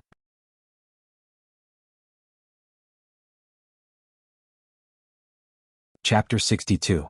Chu Xiu didn't expect that he would meet Lu Fengxian, the famous Jianghu jade-faced marquis in the future, on this trip to Luyang Mountain. In Chu Xiu's memory, Lu Fengxian didn't appear in the treasure hunt at Luyang Mountain.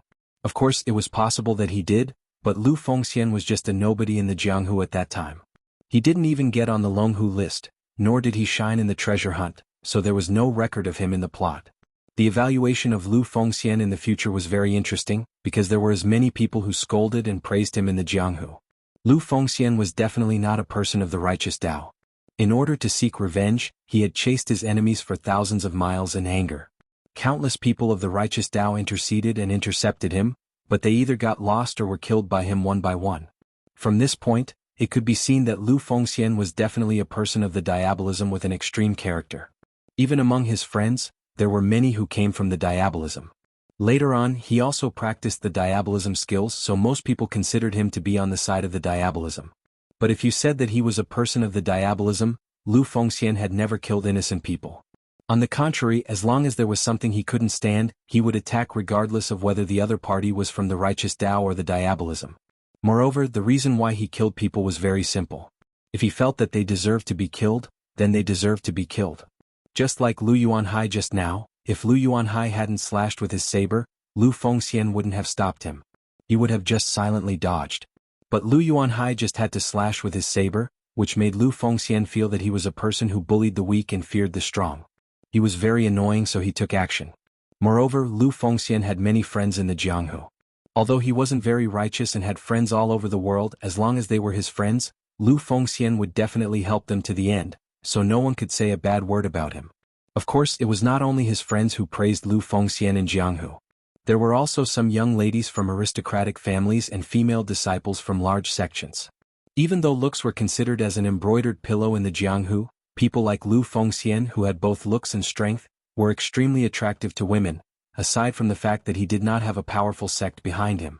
These were just other people's evaluations of Lu Fengxian, but if Chu Xiu were to evaluate Lu Fengxian, Chu Xiu could only say that he was a very self-centered person. In Lu Fengxian's heart, there was no such thing as good or evil. If he felt that this was the right thing to do, then he would do it. If you become his friend, he will come to help you. If you provoke him, he will definitely not show mercy when he kills you. In any case, for Chu Xiu, there was absolutely no harm in making friends with someone like LV Fengxian. The corpses in the inn were all cleared out. Chu Xiu went through the pockets of the people in front of everyone. Other than Zhang Baitao, who had some precious medicine produced by the Ba Mountain Sword sect, the other three had nothing of value. But thinking about it, it was reasonable. After all, they did not have a secret space box like Chu Xiu, who would put all his possessions in it. Taking away the bottles of medicine, Chu Xiu went upstairs and prepared to return to his room to heal. But at this time, Chu Xiu seemed to think of something. Just now, Zhang Baitao seemed to have said something. It seemed that these people had come to help him kill him because of that young master. Previously, Chu Xiu had been wondering how Zhang Baitao had found these three people to work together to kill him. Zhang Baitao was a disciple of the Ba Mountain Sword sect and did not have any connections in the northern Yan.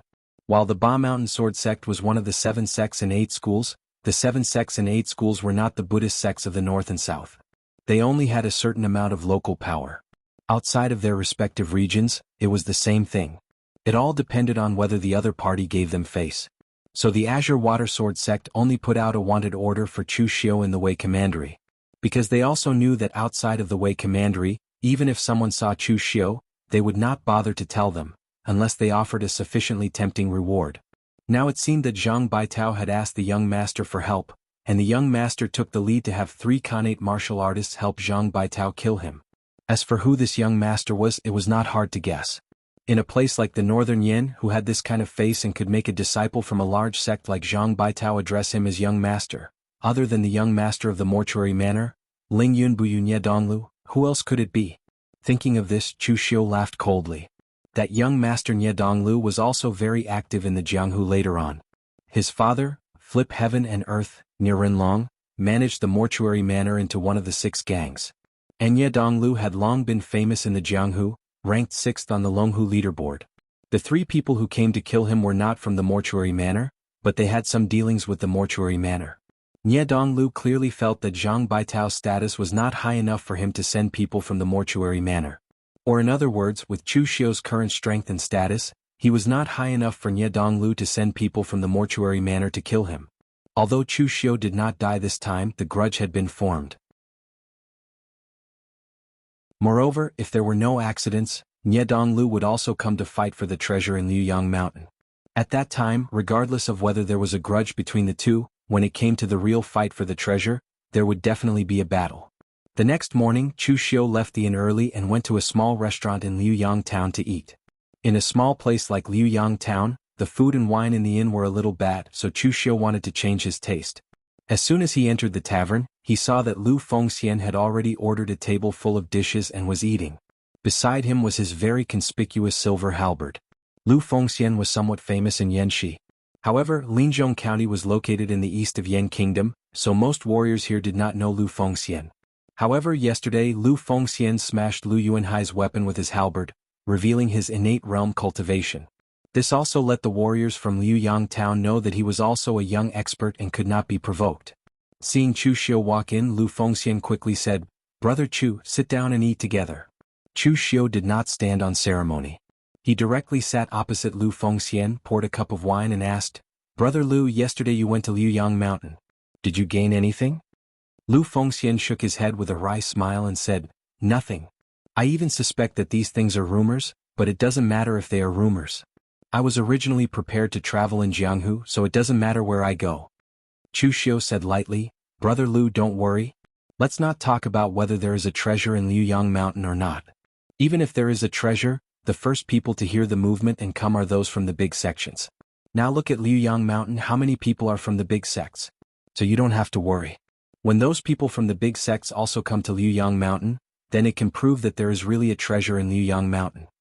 Lu Fengxian nodded and said, "That's true." After that, the two of them chatted about all sorts of things. From LV Fengxian's point of view, Chu Xiu's character was more in line with his character, apart from being a little extreme in certain areas and having a strong killing intent. Before he stepped into Jianghu, his master told him that if he wanted to live well in this Jianghu, he had to make more friends and fewer enemies. When he could make all the people in Jianghu be his friends and no enemies, then he would be really successful in Jianghu. Lu Fengxian listened to his master more than his parents, so he had made a lot of friends since he stepped into Jianghu.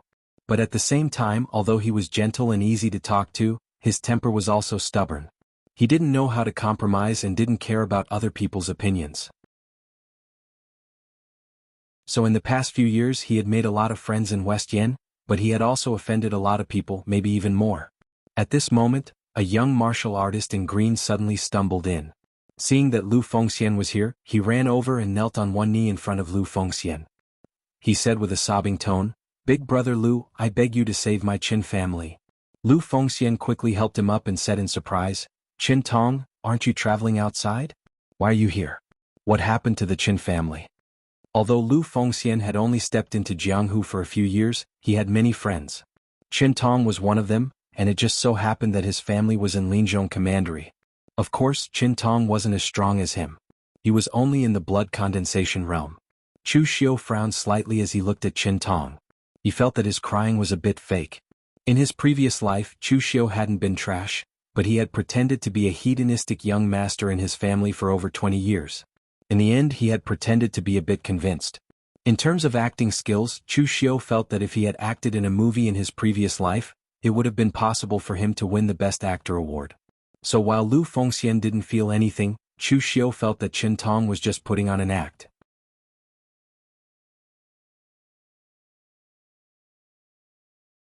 Chapter 63. Lu Fengxian helped Qin Tong up and let him sit down. Then he asked, "What happened to your Qin clan?" "Don't worry, I won't refuse if I can help you." Qin Tong quickly said, "It's like this. Our Qin clan bought a batch of secret boxes some time ago. They were all substandard products with unknown origins. We didn't expect to find anything good in them. They were supposed to be used as a gift for my father's 60th birthday. But who would have thought that there was a 6th Revolution Spirit Herb Purple Leaf Dogwood in that batch of secret boxes? Moreover, it was spread by the servants of our Qin clan. After this matter was spread out, several major forces around Cold River Prefecture, including Three Mountains Sect, Black Tiger Gang, and Yu Clan all wanted to snatch it. If it weren't for these three forces being wary of each other, I'm afraid our Qin clan would have been finished long ago." When Lu Fengxian heard this, he directly held the silver halberd next to him and said in a deep voice, "Don't worry. I can't kill all the people from these three forces, but I'm confident that I can protect your Qin clan from them." As he said this, Lu Fengxian was about to get up, but Qin Tong quickly held him down and said, "Elder brother Lu, each of those three forces has more than one Xiantian expert. We can't fight them head-on. I came to ask Elder brother Lu for help. I heard that Niedong Lu, the young master of that place, is extremely righteous. So, I want Elder brother Lu to help us invite young master Niedong Lu. As long as he says the word, this matter should be solved." LV Fengxian didn't think too much and was about to agree when Chu Xiu suddenly frowned when he heard Niedong Liu's name. He pressed down on LV Fengxian's arm and suddenly asked, "Brother, since you want to invite Niedong Lu from the moribund manor, why don't you go yourself? Why do you need to trouble Elder brother Lu?" Seeing that Chu Xiu suddenly interrupted, Qin Tong was also a little displeased. However, Chu Xiu was a Xiantian expert while he was only at the blood condensation realm. Furthermore, it seemed Chu Xiu was also Lu Fengxian's friend, so he could only say, "My Qin family is only a small family. Although my father is a Xiantian expert, those three families want the violet dogwood, so they definitely won't let my father leave. Even when I left this time, I had to use the excuse of going to the other prefectures to collect debts. Only after being searched by the people of the three clans did they allow me to leave the Cold River Prefecture. Therefore, my Qin clan has actually been placed under house arrest by the three clans. Not even a single servant can leave the Cold River Prefecture easily. But with my meager strength and reputation, I'm afraid I won't even be able to meet young Master Nye Donglu. But Big Brother Lu is different. Who doesn't know the name Young Marquis when in the west of Yen? Big Brother Lu reached the Xiantian realm at such a young age. I heard that young Master Nye Donglu likes to make friends with the young geniuses of Jianghu the most. If Big Brother Lu wants to meet him, he will definitely meet him. Chu Xiu secretly sneered and gave Lu Fengxian a look, indicating that he should temporarily not agree. Lu Fengxian didn't know what Chu Xiu's intentions were, but although he had only known Chu Xiu for 2 days, he knew that Chu Xiu wasn't a person who would do nothing for no reason. There must be a deeper meaning behind his actions. Therefore Lu Fengxian said to Qin Tong, "Brother Qin, since those three clans won't make a move for the time being, you can stay here for a day. I still have some matters to take care of in Luyang town. Once I'm done, I'll immediately go help you." When Lu Fengxian said so, Qin Tong could only nod and agree. After all, he was asking for help. No matter how good Lu Fengxian's temper was, he couldn't force Lu Fengxian. After Qin Tong left, Lu Fengxian pulled Chu Xiu to a corner and asked, "Brother Chu, why did you stop me just now?" Chu Xiu narrowed his eyes and said, "Is Qin Tong your friend? But I think there's something wrong with Qin Tong. You treat him as a friend, but he doesn't treat you as a friend." Lu Fengxian was puzzled and asked, "Why do you say so?" Chu Xiu said faintly, "It's very simple. Those three clans just want the treasure. A man's wealth is his own ruin. Qin Tong just handed over the treasure directly. He doesn't have the strength, but he wants to keep the treasure and drag you, his friend, down with him. Has he ever considered you as a friend? Also, he insisted that you go to the Morgue Manor to help. Even if the people of the Morgue Manor will help in the end, you should know that he will benefit in the end, but the one who owes the Morgue Manor a favor is you, Brother Lu." Seeing Qin Tong just now, Chu Xiu remembered something.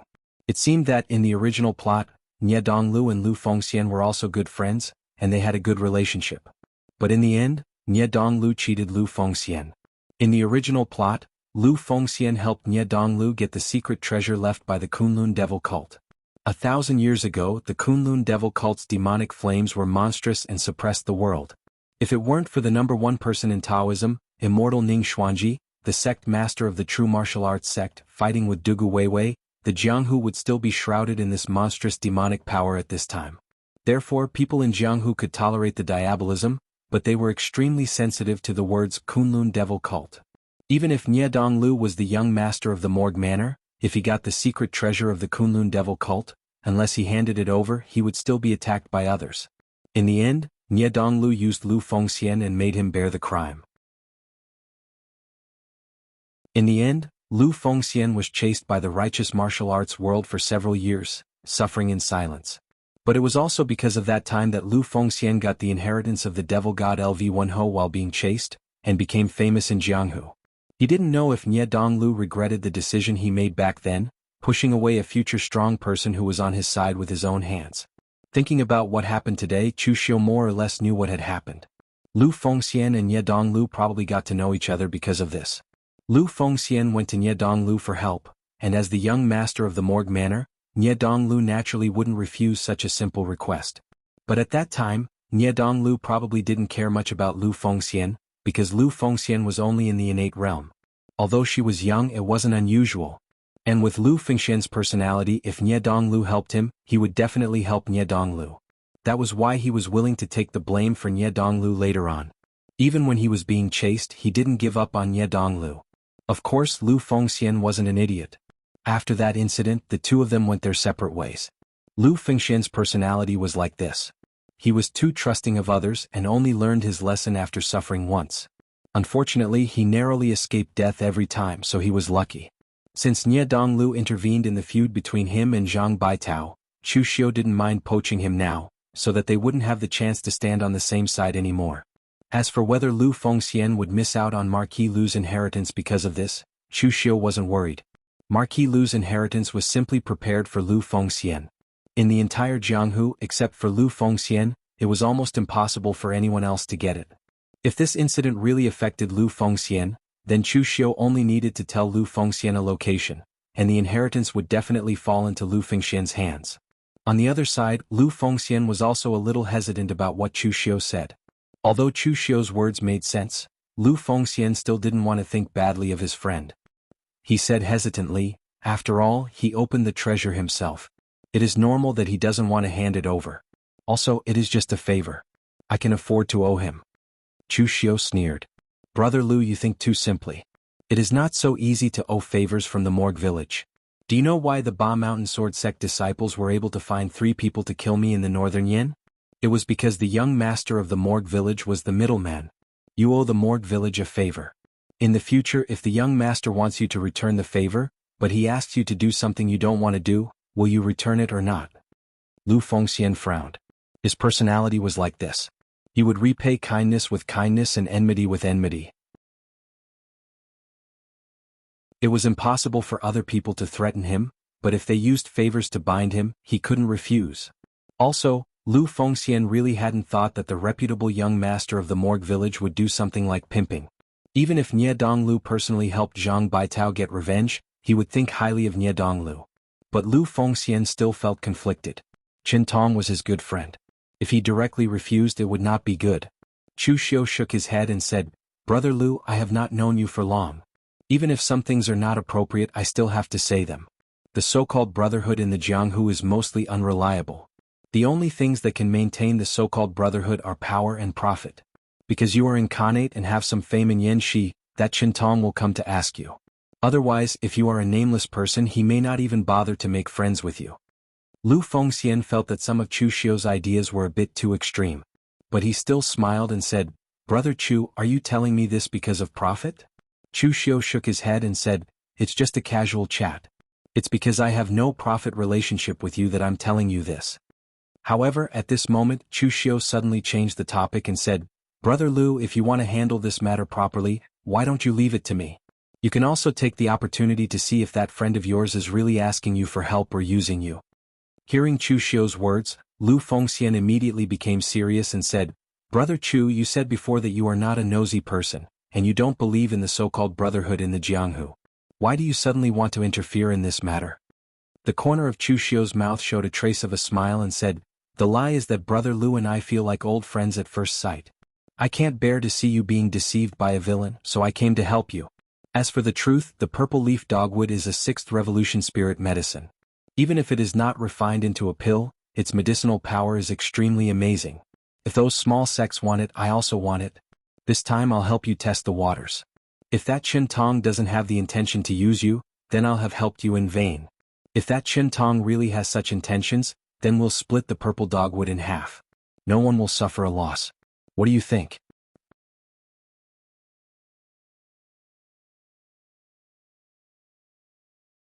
Chapter 64.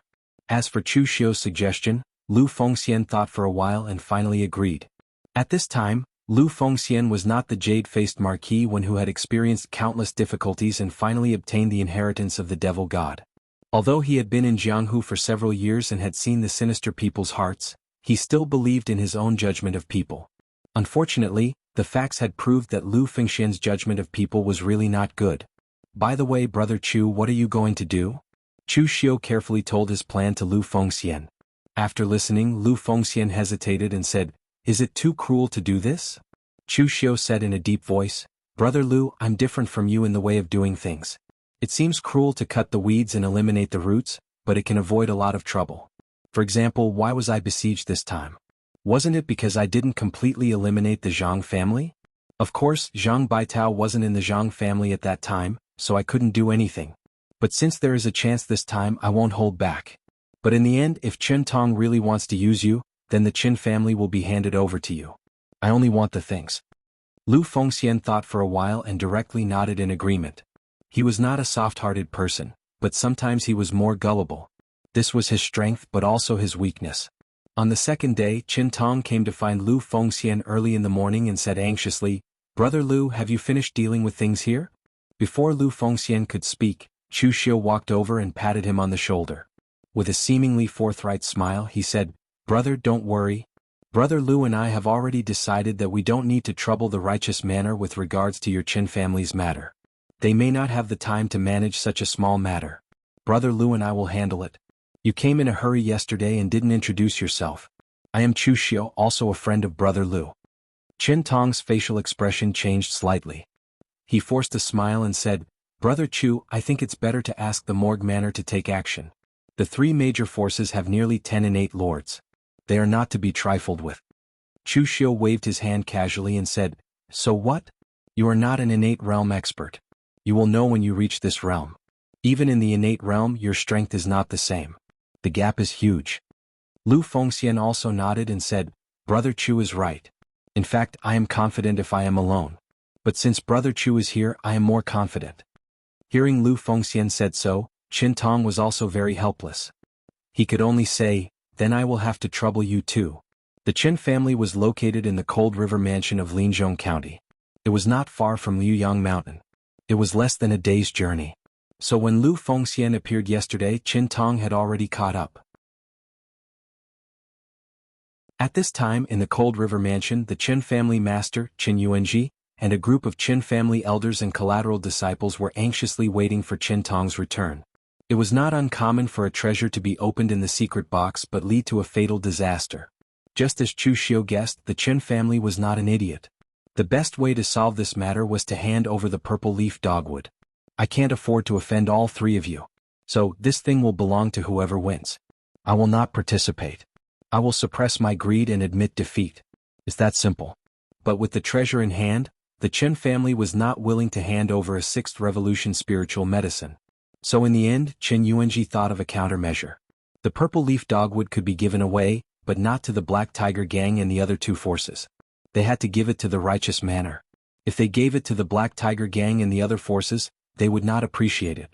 Instead, they would secretly ridicule the Qin family for not being able to keep the treasure. But if they could give it to the Righteous Manor, then as long as the Qin family had a little relationship with the Righteous Manor, it would be enough to benefit the Qin family a lot. So after knowing that Lu Fengxian appeared in Luyang town, he immediately sent Qin Tong to look for Lu Fengxian. He wanted to make use of Lu Fengxian's reputation to build a relationship with the Righteous Manor. Just as Qin Yuanji and the rest of the Qin family were anxiously waiting, a servant ran in and shouted, Master! Young Master is back with two Xiantian realm experts. Qin Yuanji was overjoyed when he heard this. If the young master could casually send two Xiantian realm experts, it must be the Righteous Manor. He immediately went out to greet them. When he saw Chu Xiu and Lu Fengxian behind Qin Tong, he immediately showed a humble smile and said, These two are the young talents of the Righteous Manor. This time, for a small matter of my Qin family, we have to trouble the Righteous Manor. I'm really sorry. I will prepare a banquet to welcome you. A faint smile appeared on Chu Xiu's face and he said, We really shouldn't trouble the Righteous Manor for such a small matter. So the two of us came. Qin Yuanji felt that something was wrong. Qin Tong smiled bitterly and said, This is my good friend young Marquis Wen, Lu Fengxian. As for this is Brother Lu's good friend, young Master Chu Xiu. Hearing this, Qin Yuanji immediately frowned. He wanted to invite the Righteous Manor. Why did you invite them? Qin Yuanji cupped his hands towards Lu Fengxian and Chu Xiu and said, My Qin family is very grateful that the two of you can come to help my Qin family. However, it is safer to invite the Righteous Manor in our current situation. Hearing this, Chu Xiu's expression immediately became gloomy. Master Qin, what do you mean? Qin Yuanji hurriedly said, Young Master Chu, please listen. Chu Xiu directly waved his hand and interrupted Qin Yuanji's words. I am not a young master, nor do I have the habit of being a young master. This time your Qin family came to ask Brother Lu for help. I came to help your Qin family because of Brother Lu.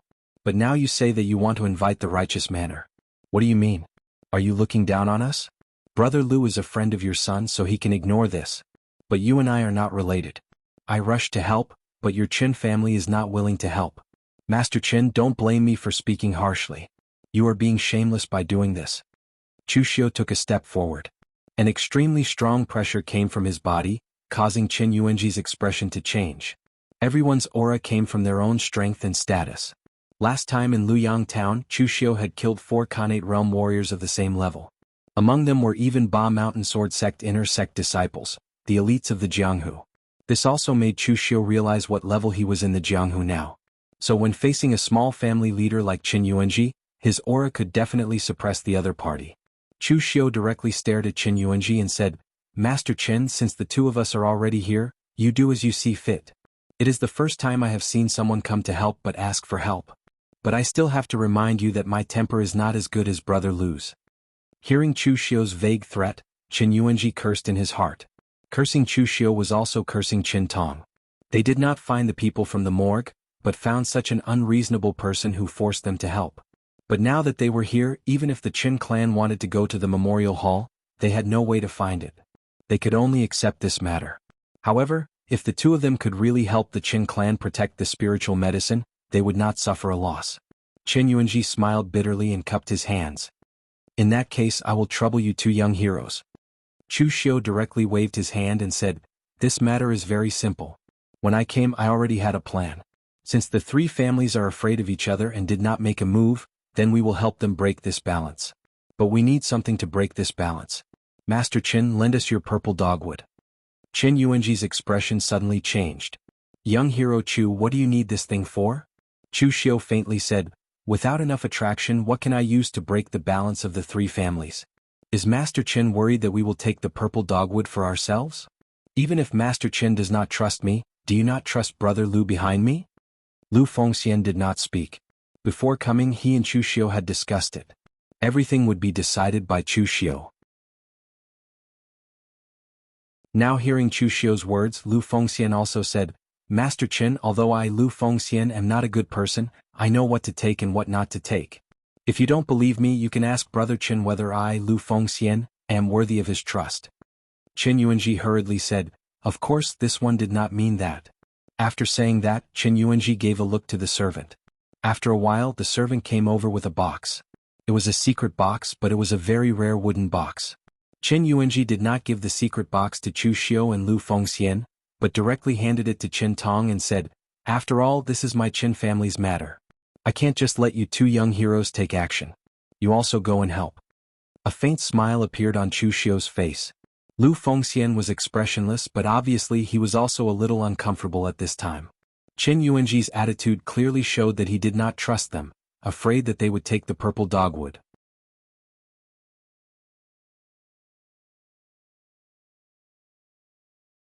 Chapter 65. Chu Xiu looked at the box containing the purple dogwood and said, "Kike, I have never seen a sixth revolution spirit herb before. I wonder if Patriarch Qin can show it to me?"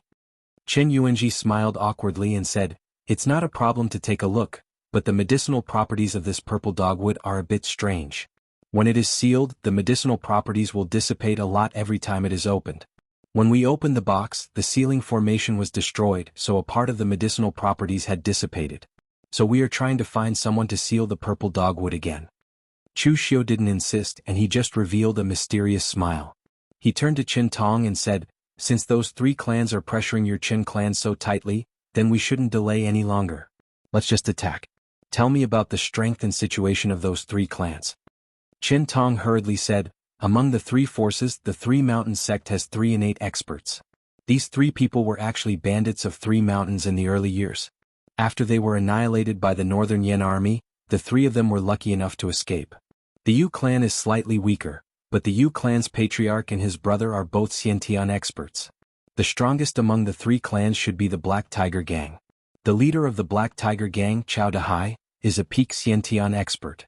The two Xiantian vice leaders are also in their prime. They have thousands of members and are the strongest force." Black Tiger Gang? Chu Xiu seemed to have seen this person before. He nodded and said, "In that case, bring us to the Black Tiger Gang first." The Black Tiger Gang was also in the Cold River Mansion.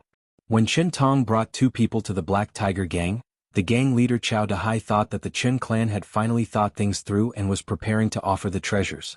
He did not expect that Qin Tong would actually bring two Xiantian realm martial artists. Chao Dahai rubbed his bald head. His eyes revealed a cold expression as he said, "What is the meaning of your Qin clan's actions? Do you think you can do whatever you want in the Cold River Prefecture just because you found two Xiantian experts?" As soon as he finished speaking, the two vice leaders who were also Xiantian experts waved their hands. Immediately, a group of people rushed forward and surrounded the three people. "Don't you recognize me, sect leader Chao?" Chu Xiu stood up and said calmly. Chao Dahai carefully looked at Chu Xiu and suddenly exclaimed, "Chu Xiu! You are the Chu Xiu who destroyed the Zhang family." Chu Xiu raised his eyebrows and said, "Oh? Has my reputation already spread that far?" Chao Dahai took a deep look at Chu Xiu and didn't say anything. The Zhang family was just a small family in the Shanyang prefecture. They were quite far away from the Black Tiger gang, and they didn't have much contact with each other. Under normal circumstances, Chao Dahai didn't know about the Zhang family. However, ever since the Zhang family snatched the secret box from his hands during the last auction, Chao Dahai felt that something was amiss. The Zhang family was usually very stingy. They had never spent so much money at an auction. What was wrong with him this time? How could he be so generous? Therefore, ever since that time, Chao Dahai had been paying attention to the news of the Shanyang prefecture. He didn't expect that the news of the Shanyang prefecture being destroyed came right after, and the one who destroyed it was this Chu Xiu, the inconspicuous young man who stood behind Zhang Songling. Chao Dahai didn't care about the Zhang family. Zhang Songling was an old guard dog. The only thing he could do for so many years was to raise his son and send him to the Ba Mountain Sword sect. This was also because the competition in the Shanyang prefecture was relatively small, and the major forces were in harmony. If it was in the Cold River prefecture, based on Zhang Baichen's conduct, the Zhang family would have been destroyed 8 times. Even so, the fact that Chu Xiu destroyed the Zhang family by himself was enough to make him feel wary. Of course, right now, Chao Dahai didn't know that Zhang Baitao and the others had also died at the hands of Chu Xiu. The entire Zhang family's direct line was completely dead. Otherwise he would be even more wary. Chao Dahai waved his hand and had his subordinates put down their weapons. He looked coldly at Chu Xiu and said, "I know you. You destroyed the Zhang family.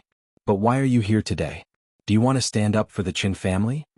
Chu Xiu shook his head and said, "I have no relationship with the Qin family, but this friend of mine is good friends with the Qin family, so he came to us for help." Chao Dahai sneered and said, "Aren't you trying to stand up for the Qin family?" "No, the Qin family can't even protect the purple leaf dogwood. Why should I protect it for them?" When Qin Tong heard this, he wanted to say something but was stopped by Lu Fengxian. Chu Xiu didn't care about him and said directly, "An innocent man will get into trouble because of his wealth. If you have a treasure in your hands, you should either hand it over or protect it. Those who don't have the strength and are still stubbornly holding on are courting death. Those who don't know themselves are wise. So this time I came to you to prepare to cooperate with you. You, me, and the Qin family. It's a win-win cooperation." When he heard Chu Xiu, Chao Dahai couldn't help but say, "Tell me, how do you want to cooperate?" Chu Xiu said lightly, "It's very simple.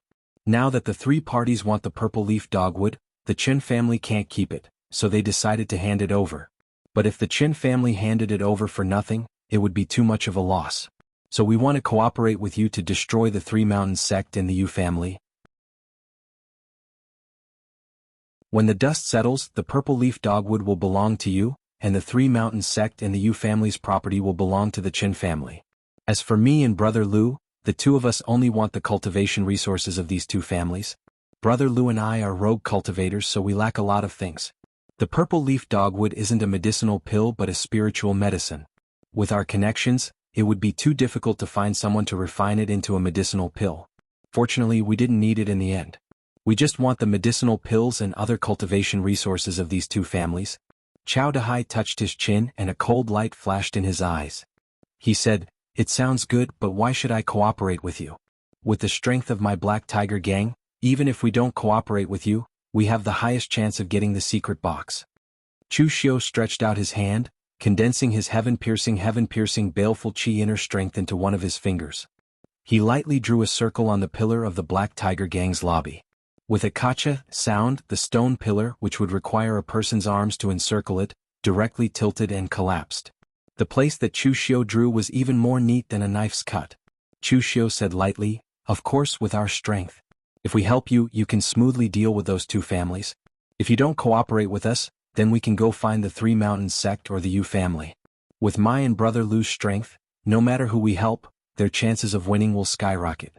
I don't know if this explanation is enough. Moreover, this time both of us came with sincerity.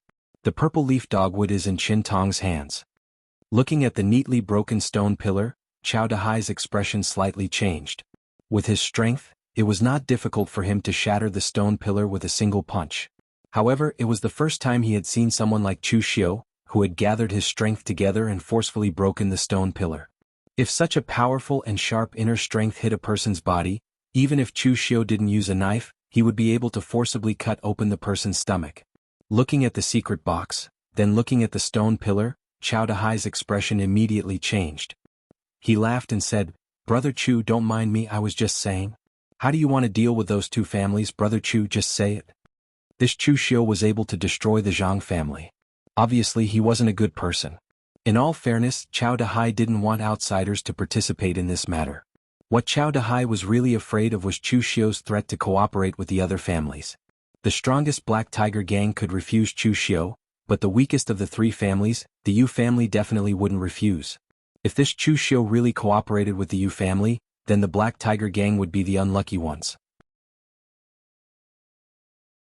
Chu Xiu said indifferently, "The Black Tiger gang in our side, excluding the Chen family's master, have 5 Xiantian masters.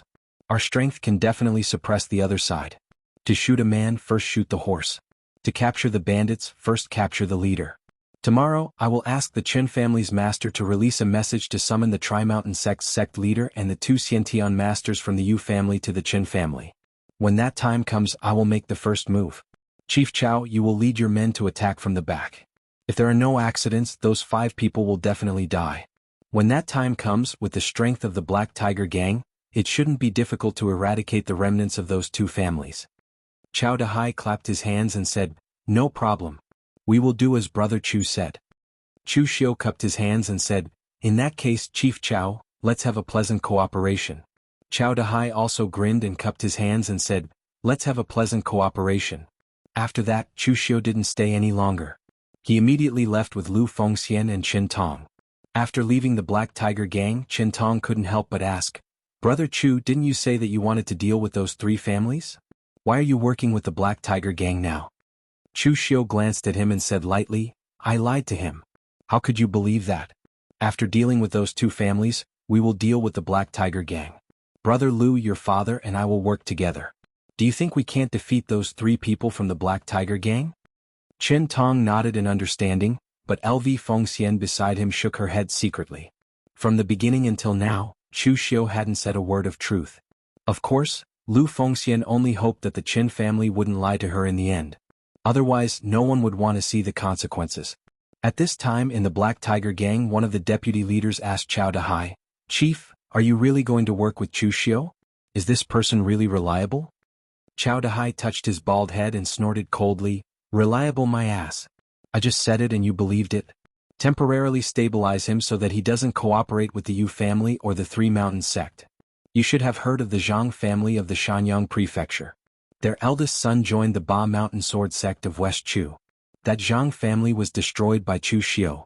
Previously at the auction, this Chu Xiu pretended to be a disciple of the Zhang family and had Zhang Songling come forward to snatch a secret box from me. In the blink of an eye, the Zhang family was destroyed by this kid. This kid has a criminal record. We have to be careful."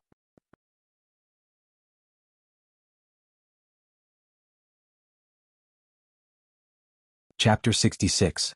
Chao Dahai looked like a brute and brainless, a typical Jianghu person. But in fact, his mind was much more meticulous than most people. After the auction at Shanyang Prefecture, he felt that something was wrong with the Zhang family. That was why he sent people to Shanyang Prefecture to investigate, and found out that the Zhang family was destroyed by Chu Xiu. Moreover, if he was really brainless, the Black Tiger gang had 3 innate experts, so he wouldn't be the gang leader. "Then what should we do?" one of the deputy gang leaders asked. Chao Dahai snorted coldly and said, "See that pillar? Chu Xiu is showing off to us. Although I'm not afraid of him, I really don't have any confidence against this kid. So this time, let's spend some money and find external help. I heard that old guy Su Chongyang was driven out by the Giant Spirit gang and recently returned to the Cold River Mansion. That old guy is a bit muddle-headed. How good would it be to be a local tyrant in the Cold River Mansion? He insisted on dissolving the gang he built and joined the Giant Spirit gang of the 6 gangs. But in just a short time, I heard that he participated in a gang fight in the Giant Spirit gang and was driven out after losing. With his stubborn character, he was fine in the Cold River Mansion, but he dared to join the 6 gangs of the 6 gangs. He was simply looking for trouble for himself. However, although this old guy is a bit muddle-headed, his strength is not to be underestimated. When he was in the Cold River Mansion, he had already reached the inner invulnerability stage of the 5th level of the Imperial Qi realm. After that, he joined the Giant Spirit gang. Although he didn't step into the physical invulnerability stage, he still learned many powerful martial arts techniques. Now, although Su Chongyang is old, his strength shouldn't have declined much. Ask him to help at the last moment. Even if Chu Xiu plays tricks, it will be useless. After giving some instructions to the gang members, Chao Dahai directly left the Black Tiger gang and went to a manor outside the Cold River Mansion. Su Chongyang was a veteran of the Jianghu in the Cold River Mansion. When he was young, he was in the limelight and had a big gang under him. Unfortunately, when he was at his peak, he took the initiative to disband his gang and join the giant spirit gang of the 6 gangs of human harmony. He took the initiative to start from a small gang. If he was really able to rise to a good position in the giant spirit gang, then no one would say anything. But half a year ago he suddenly returned to the Cold River Mansion. Only after everyone carefully inquired about it did they find out that this Su Chongyang had actually chosen the wrong side in a gang struggle and was driven out. Su Chongyang did not have much contact with the local Jianghu people after he returned to the Cold River Manor. Instead, he bought a manor outside the Cold River Manor and retired there peacefully. It was unknown whether it was because of his old age or because he was disheartened by this matter. When Chao Dahai arrived at Su Chongyang's manor, he saw Su Chongyang practicing his fists against a few metal poles. Chao Dahai walked over with a smile and cupped his hands. "I haven't seen you for more than 10 years, Senior Su is still as elegant as ever." Su Chongyang was less than 60 years old this year, so he wasn't too old. He snorted coldly and said, "Still as elegant as ever? I'm afraid you're all laughing at I for not knowing the immensity of heaven and earth. Back then I insisted on joining the giant spirit gang, but now I've been driven back." Chao Dahai hurriedly smiled apologetically. "Others may think that, but don't you know my character? Those who laugh at you are just jealous people. If they wanted to join the giant spirit gang, I reckon that the giant spirit gang wouldn't even bother to accept them." Hearing Chao Dahai's compliment, Su Chongyang's expression became a little better. He invited Chao Dahai to the guest room and had someone bring a cup of tea before saying, "This old man has already decided to retire from the Jianghu, so why did you come to find me?" Chao Dahai cupped his hands and said, "Originally, I didn't want to ask Senior Su for help, but my Black Tiger gang has encountered some trouble and would like to ask Senior Su to help kill a person." Su Chongyang's face revealed a trace of hesitation. His retirement from the Jianghu was not a joke, but ever since he was driven out by the giant spirit gang, he was indeed a little disheartened. At the same time, he also lacked energy. Otherwise, even if he was old, with his inner aura realm strength, it wouldn't be a problem for him to establish a force around the Cold River Mansion. Seeing Su Chongyang's hesitation, Chao Dahai said with a smile, "Senior Su, please rest assured. This time I only asked you to deal with a Xiantian realm martial artist.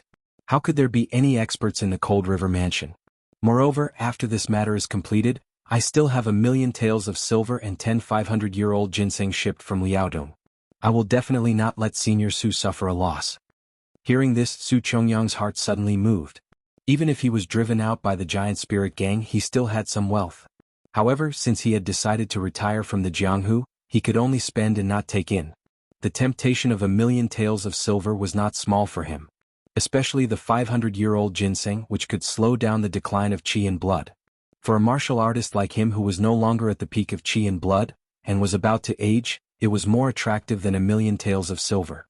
Su Chongyang only thought for a moment and said, "All right, I agree to this matter." Chao Dahai said a few more words of flattery, but in fact, he was sneering in his heart.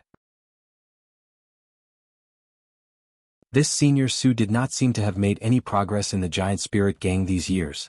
The way he did things was still so rash. Chao Dahai did not inquire about the other party's strength and background. Perhaps in his eyes, as long as it was a Xiantian realm existence, then he could deal with it. However, this time Chao Dahai really did not trick him. He only invited Su Chongyang to prevent Chu Xiu from cheating on him. Of course, if Chu Xiu did not plan to cheat on him, he would have the same plan. At noon the next day, Chen Yuanji directly invited the people from the Tri-Mountain sect and the Yu family to come over in the name of the Qin family. Chao Dahai also seemed to have just heard the news and also came to the Qin family. In the living room, the 3 men from the Tri-Mountain sect were all dressed in black robes. Ferocious auras radiated from their bodies. They were bandits to begin with. Even though they were no longer in the business of bandits, the killing intent they exuded was still very strong. One of the martial artists with a hooked nose was the Tri-Mountain sect's sect leader, Qi Lindong. Seeing that Chen Yuanji still did not appear, he could not help but frown. What is the Qin family doing? Do they want to hand over the purple dogwood? Yu Qinghai, the Yu family's patriarch, said lightly, "No matter what tricks they play, we will definitely get the purple dogwood this time."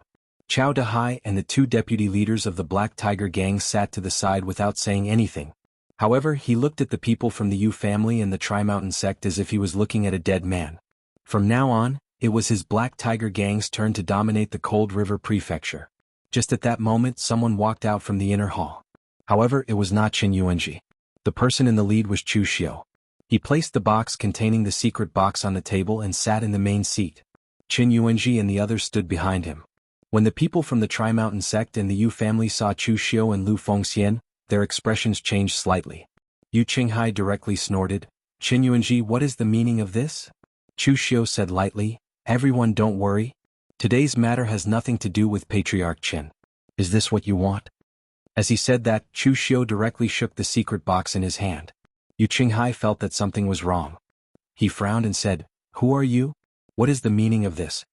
Chu Xiu placed his hand on the red sleeve saber and said lightly, "Patriarch Yu, you don't need to know who I am. You only need to know that I am here today to send you on your way. That is enough." As soon as he finished speaking, Chu Xiu unsheathed the red sleeve saber in his hand. A crimson saber light shone brightly between heaven and earth. It was incomparably magnificent and also contained endless killing intent. Even Chao Dahai, who already knew of Chu Xiu's plan, did not react when he suddenly drew his saber. In his opinion, Chu Xiu should have calmed the other party down first and then waited for an opportunity to launch a surprise attack. However, the moment he appeared, Chu Xiu immediately drew his saber. What was going on? In fact, for the current Chu Xiu, since he killed Zhang Baitao and the other three, he was almost at the peak of the innate realm. Few martial artists of the same level could match him. Since he already had absolute confidence, what was the point of talking nonsense with this group of people? Just make a move and end the battle quickly. In the crimson saber light, the power of piercing the sun and moon suddenly erupted. A thick layer of bloody killing intent enveloped the edge of Chu Xiu's saber, giving his saber a trace of extremely cruel aura. It was not until the saber was about to reach his body that the biting chill and killing intent woke Yu Qinghai up. The chair under him was abruptly shattered by his internal strength. His figure quickly retreated. A short saber appeared in front of him. In a hurry he slashed it horizontally, trying to stop Chu Xiu. However, how could Chu Xiu's saber be so easy to block? This saber was slashed out with the Azure Dragon in the sleeve saber technique, and then with the red sleeve saber technique in the dusk drizzle as the form. Finally, the powerful killing intent and killing intent of piercing the sun and moon were condensed into power and attached to the edge of the saber. It could be said that the power of this saber, whether it was speed, strength or momentum, had reached the extreme. It was incomparably terrifying.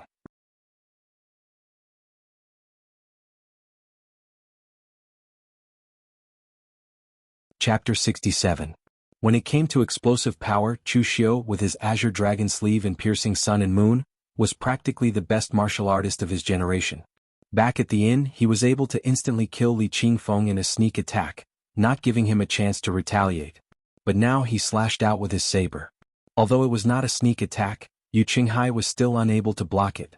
In the blink of an eye, an ear-piercing clang resounded. Yu Qinghai's weapon had been broken by Chu Xiu's slash. Although the power condensed from baleful qi and killing intent was not stellar energy and could be released at will, it was extremely sharp. In an instant, a huge bloody gash appeared on Yu Qinghai's chest. Amidst the endless blood splattering, Chu Xiu's left hand directly used the great sacrificial grappling hand, pulling Yu Qinghai's body that had been sent flying back to his side. No matter how Yu Qinghai struggled, it was futile. The saber slashed across and a head fell to the ground. From the moment Chu Xiu drew his saber to the moment he killed, only a short moment had passed. But in this instant, a Xiantian realm martial artist had already lost his life. There was not even time for the people present to think carefully. In fact, at this time, everyone was in a daze. It should have been a good time for Chao Dahai to make his move, but he was also frightened by Chu Xiu, and actually forgot to launch a sneak attack. At this time, Chao Dahai was constantly rejoicing in his heart, rejoicing that he had been cautious enough to invite Su Chongyang to come out. Otherwise, if Chu Xiu wanted to take advantage of the situation, he would not be able to resist at all. Who would have thought that this Chu Xiu, who looked somewhat scholarly and weak, would be so fierce and ruthless? He was simply like a hungry wolf, every move filled with killing intent. At this time, the first to react was the other Yu family martial artist. He had just drawn a long sword and rushed towards Chu Xiu with an angry roar. But at this time, Lu Fengxian, who was standing to the side, suddenly moved. He brandished his halberd, and the crescent blade smashed down with a gloomy cold light. It was just a simple move that could split a mountain, but it had an unparalleled momentum. Lu Fengxian's countenance was exceedingly beautiful. It was already strange for him to wield such a heavy ancient halberd. And now, as he made his move, the monstrous strength he exuded caused people to feel a sense of incongruity. With a loud bang, the Yu family martial artist's weapon was directly smashed by Lu Fengxian's halberd. He was sent flying while vomiting blood and fell to the ground. Although he did not die immediately, it looked like he was about to die. The long halberd in Lu Fengxian's hand sank several inches deep into the ground, and even the floor of the entire living room cracked. In terms of pure strength, the strength of his halberd might not even be comparable to that of an internal strength realm martial artist. In an instant, one of the two Yu family martial artists was dead, and the other was on the verge of death. This kind of strength was simply crushing. At this time, a cold light flashed in Chao Dahai's eyes. He held a tiger-headed golden saber that was forged from black gold, and directly slashed at Qi Lindong of Sanshan sect. The saber's momentum was extremely violent, and one could even faintly hear the sound of a tiger's roar exploding out. Black Tiger Saber Technique, Roaring Tiger Slash. Qi Lindong was also rich in combat experience and he reacted immediately. In a panic, he raised the goose feather saber in his hand to block the attack, but he was forced to retreat step by step. Qi Lindong shouted angrily, "Chao Dahai! What the hell is the meaning of this?" Chao Dahai sneered and said, "What do I mean? Can't you see clearly now? Don't blame others for your own stupidity. I can't be bothered to explain it to you. Go down and be a confused ghost." As he said this, Chao Dahai directly waved his hand, and the other two martial artists also pressed forward, and directly started fighting. Chu Xiu and Lu Fengxian were the first to breathe a sigh of relief. Both of them belonged to the category of martial artists with extremely strong explosive power. The extreme speed and strength of Chu Xiu's coiling dragon sleeve first saber was very shocking. The piercing the sun and the moon could also provide him with a strong explosive power, but when it came to the follow-up, it was not as amazing. The same was true for Lu Fengxian. His martial arts originated from the Northern Yan military, and it was not amazing. It was all about fighting and killing. What truly allowed Lu Fengxian to have such power was his innate divine strength. In addition, the martial arts of the army had a certain effect on refining the body. His halberd strike was even stronger than the splitting mountain axe. After the two of them finished resting, they joined the battle. Basically, in a few moves, the people of the Three Mountains sect were slaughtered. But at this time, the red sleeve saber in Chu Xiu's hand suddenly changed direction and slashed towards Chao Dahai. At almost the same time, Chao Dahai also slashed towards Chu Xiu. The two sabers collided. Without using the piercing the sun and the moon to condense explosive power, Chu Xiu and Chao Dahai were actually evenly matched. Both of them each took 3 steps back. Chao Dahai looked at Chu Xiu with a sinister smile. "I knew you were not reliable. Not only did you kill those two families, but now you want to destroy my Black Tiger gang?" Looking at the saber in Chao Dahai's hand, Chu Xiu said lightly, "Don't tell me you don't have the idea of doing evil? Or do you have the confidence to defeat us?" "Forgive me for being blunt, even if Patriarch Qin does not make a move, the 3 of you are not a match for us." Qin Yuanji, who was standing at the back, almost laughed out loud. He did not expect the 2 people his son had invited to be so strong. Among the warriors of the same level, they were practically in a situation where they could sweep through. This time, not only did the Purple Dogwood survive, but the 3 major forces of the Cold River Prefecture were also destroyed. Their Qin family, which was originally at the bottom, was now the strongest. But at this time a voice suddenly sounded, "Young man, you are really arrogant. The 3 of them are not a match for you. How about it be I instead?" An old man in his 60s walked into the hall. With every step he took, the marble floor cracked. The seemingly light footsteps were like heavy hammers with great force. "Su Chongyang." Qin Yuanji's expression suddenly changed. His voice trembled as he said, "He is Su Chongyang, the former #1 expert of my Cold River Prefecture, with the cultivation of the Qi controlling inner aura realm. But ever since he was chased out by the giant spirit gang, he has been living in seclusion for half a year. How did he get involved with the Black Tiger gang now?" Chao Dahai withdrew his saber and retreated. He said with a cold smile, "Chu Xiu, you are not a person of this Cold River Prefecture. You do not have the qualifications to interfere in the matters here. You and that friend of yours have decent strength. Wouldn't it be a pity to die here? Now I will give you a chance.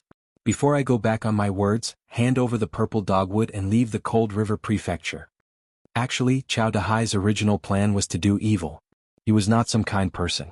However, after witnessing Chu Xiu and LV Fengxian's abilities, he felt a little uneasy. Even if Su Chongyang was around and could kill one of them, they would still have to hold off the other for the time being. If they were to really fight, even if it was 3 against 1, after seeing Chu Xiu and Lu Fengxian's invincible attitude, they didn't have any confidence in their hearts. Therefore it was best not to force them too hard and just let them know the difficulty and retreat. Chu Xiu said indifferently, "Leave the Cold River Prefecture? Gang leader Chao, there is something you may not know. What I, Chu Xiu, hate the most is people snatching things from my hands. You can't do it, and that old thing you found also can't do it." Hearing Chu Xiu's words, Chao Dahai's expression immediately darkened. Su Chongyang's expression was also very ugly. Although he was already over 60 years old, for a martial artist, this age only meant that his qi and blood had stopped improving. It was not too much of a decline. Chu Xiu calling him an old thing was simply an insult. Behind him, Qin Yuanji also felt somewhat uncomfortable. This purple dogwood clearly belonged to his Qin family. When did it become Chu Xiu's? Su Chongyang snorted coldly and said, "Not knowing what's good for you? Nowadays, the juniors of the pugilistic world are just this arrogant. After learning martial arts for a few days and making a name for themselves in the pugilistic world, you don't know the immensity of heaven and earth after being called young hero a few times. Today I will let you know what is called reverence." As his voice fell, Su Chongyang directly rushed towards Chu Xiu. Every step he took had a shocking aura. The bricks under his feet shattered inch by inch. His hands formed into a fist seal, and his aura was incomparably steady. It was like a mountain crashing down. Giant Spirit Martial Manual 72 Styles, Mountain Quaking Fist. Su Chongyang himself was born in the pugilistic world. After joining the Giant Spirit Gang for more than 10 years, he had not been in vain. At the very least, he had learned some of the Giant Spirit Gang's martial arts. The Giant Spirit Gang's 72 styles of the Giant Spirit Martial Manual were also quite famous in the pugilistic world. With Su Chongyang's status in the Giant Spirit Gang, although it was impossible for him to be taught the first 36 styles, among the last 36 styles, with his strength of the 5th level of the Imperial Qi realm, he could still learn a few. This mountain quaking fist's momentum was heavy. When the fist seal landed, it was like a heavy blow. If an ordinary Xiantian martial artist was hit by this fist seal, their body would immediately be smashed into pieces. It was incomparably violent and fierce.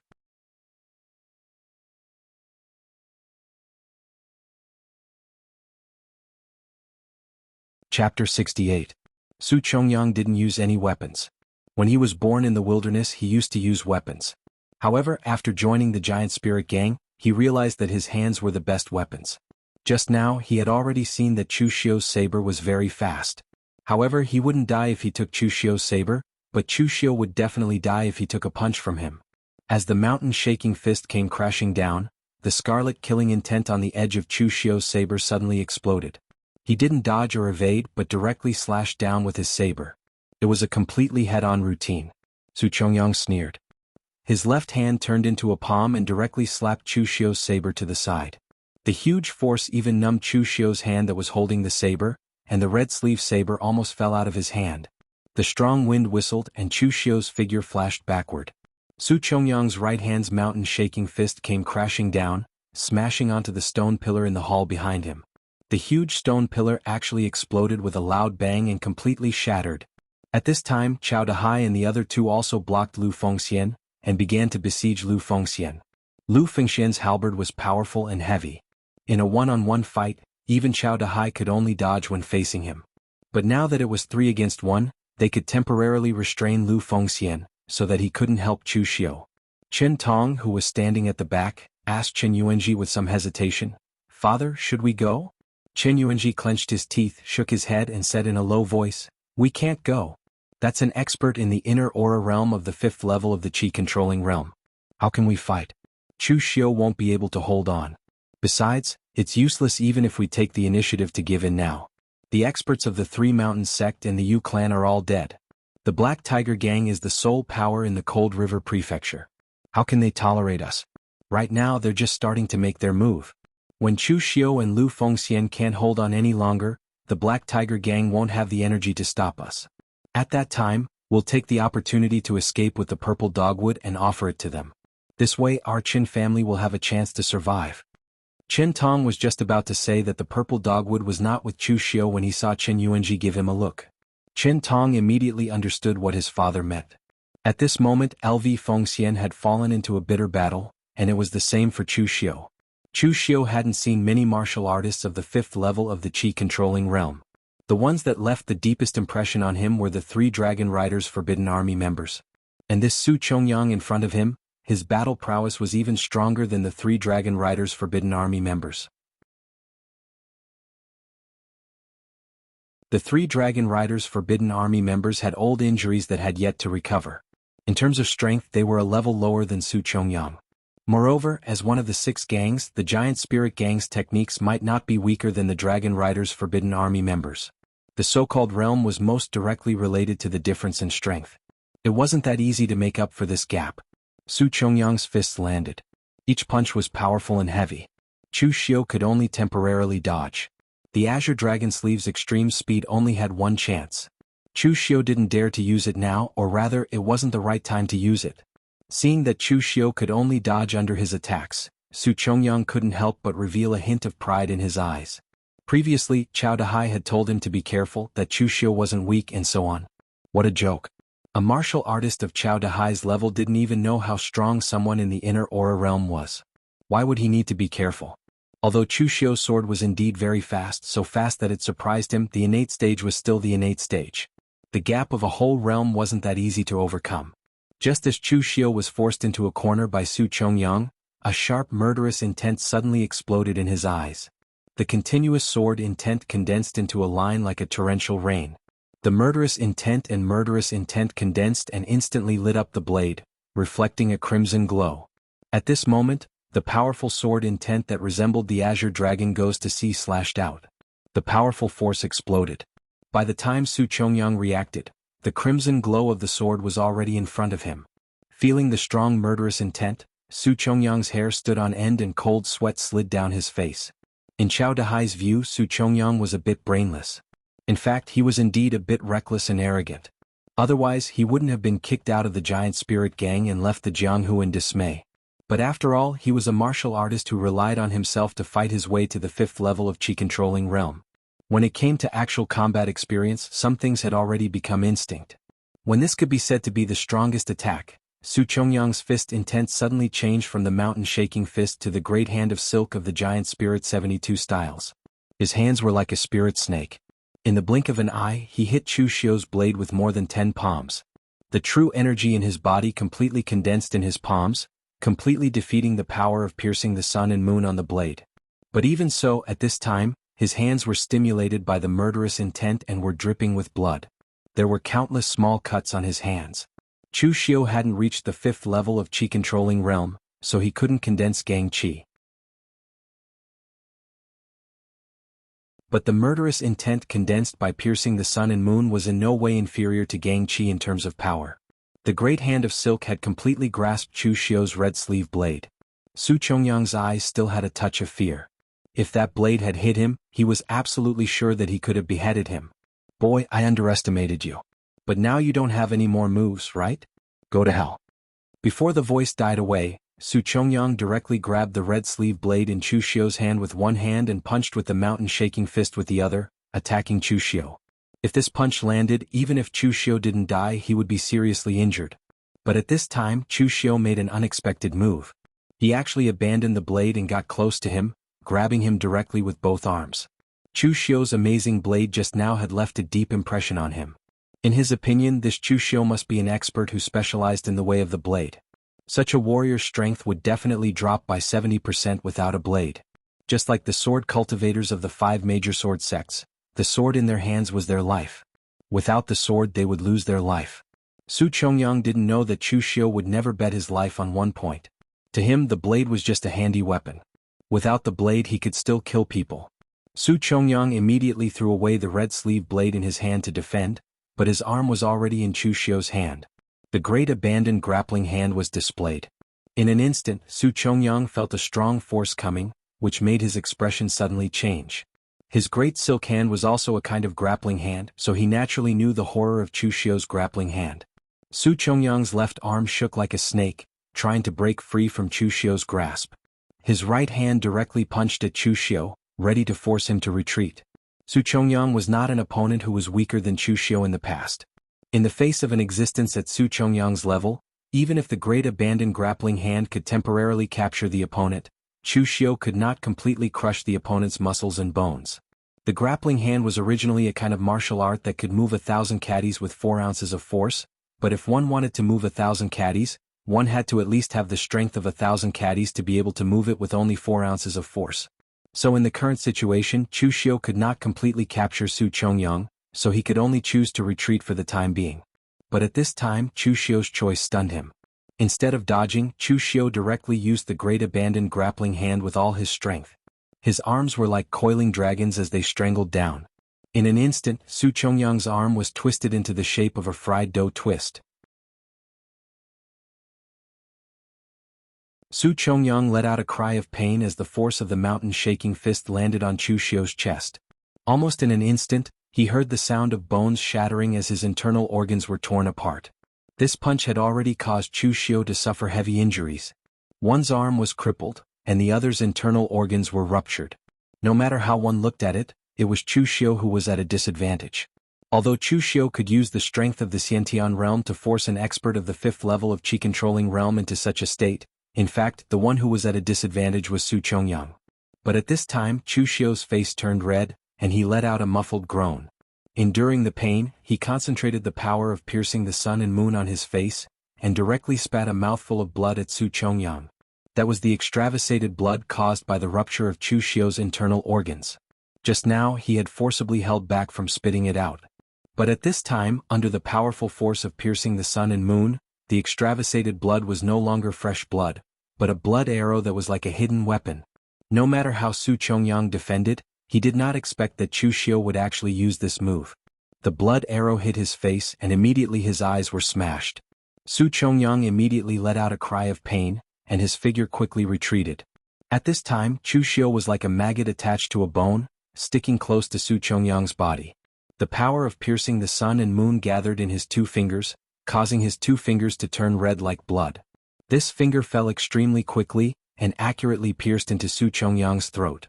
A sound of bones breaking was heard, and what broke was Su Chongyang's throat, which was also Chu Xiu's finger bone. But Chu Xiu did not seem to notice, and with 2 fingers he forcibly tore his opponent's throat. In an instant, blood splattered, spraying all over Chu Xiu's body, making him look incomparably terrifying. But Su Chongyang's figure crashed to the ground.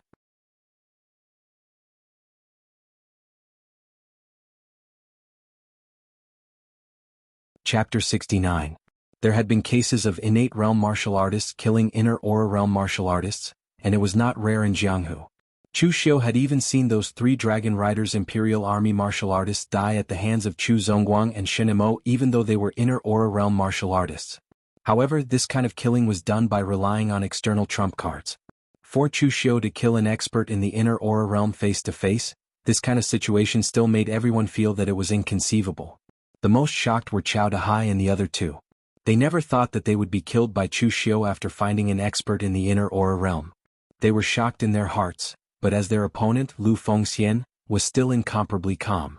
In the split second that Chao Dahai was distracted, the heavenly halberd in his hand was like a ferocious dragon, bringing with it an unstoppable momentum as it pierced through.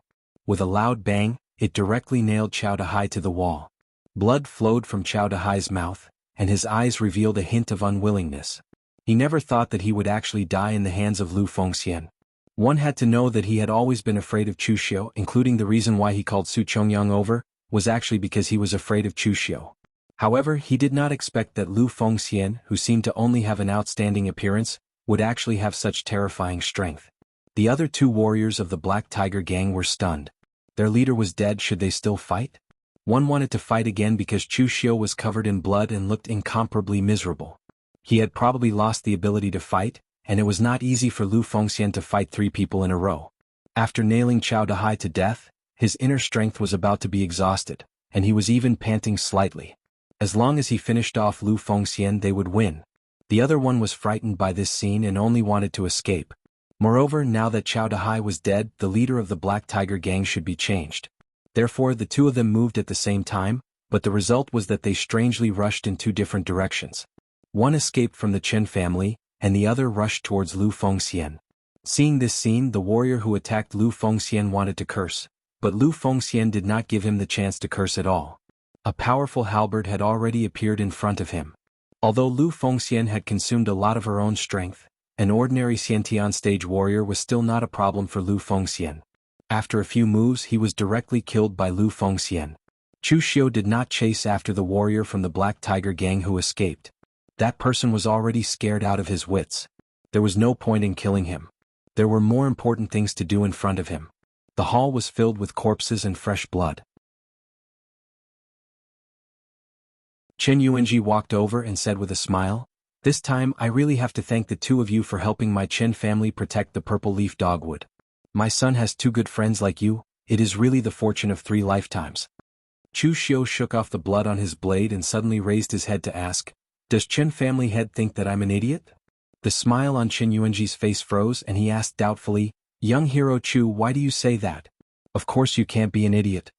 Chu Xiu sneered and said, "Since I'm not an idiot, then do you think I'm the kind of idiot who would fight to the death just to help your Chen family protect the treasure, and in the end only to receive a word of thanks from Chen family head?" Chen Yuanji's face suddenly changed and he said coldly, "Chu Xiu, what do you mean? You also want the purple leaf dogwood? When you took the initiative to help my Chen family, I was grateful, but I didn't expect you to be such an ambitious person." At this point, Chen Yuanji's face showed a trace of grief and indignation. "The two of you are strong and I'm not a match for you. If you want the purple leaf dogwood, then take it. Consider that my Chen family has misjudged you this time." A faint smile appeared on Chu Xiu's face, but at this time, his face was covered in blood, and he looked somewhat ferocious. On the other side, the expression on Lu Fengxian's face was also as gloomy as water. Chu Xiu shook his head.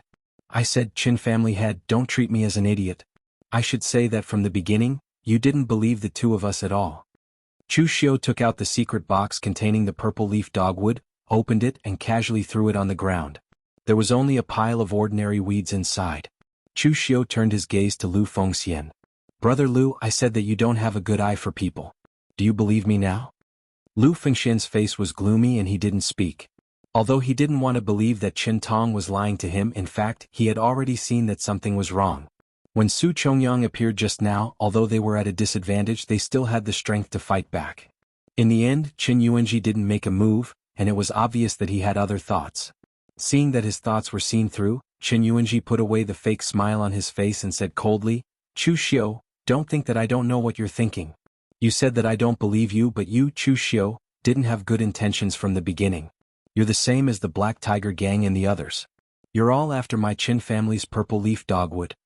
Chu Xiu raised his eyebrows. "You've guessed wrong. It doesn't matter whether I have good intentions or not. What's important is that Brother Lu really wanted to help you, but in the end, you disappointed him." Chen Yuanji glanced at Lu Fengxian and suddenly sighed. Just as he was about to say something, a sharp look suddenly appeared in his eyes. 4 golden darts appeared in his hands, and with a whistling wind, they attacked Chu Xiu and Lu Fengxian. "Run!" Chen Yuanji shouted at Chen Tong. Right now, Chu Xiu was seriously injured and half crippled, and Lu Fengxian was also a little exhausted. If he wanted to run, these two might not be able to catch up to him. Lu Fengxian snorted coldly and swept the long halberd in his hand. The 4 golden darts were directly swept away by him, and then he threw the long halberd in his hand. Chen Tong couldn't dodge in time and was directly hit by the long halberd. He vomited blood and was sent flying. Chen Yuanji still remembered this son of his. Just as he was about to turn around, Chu Xiu was already behind him.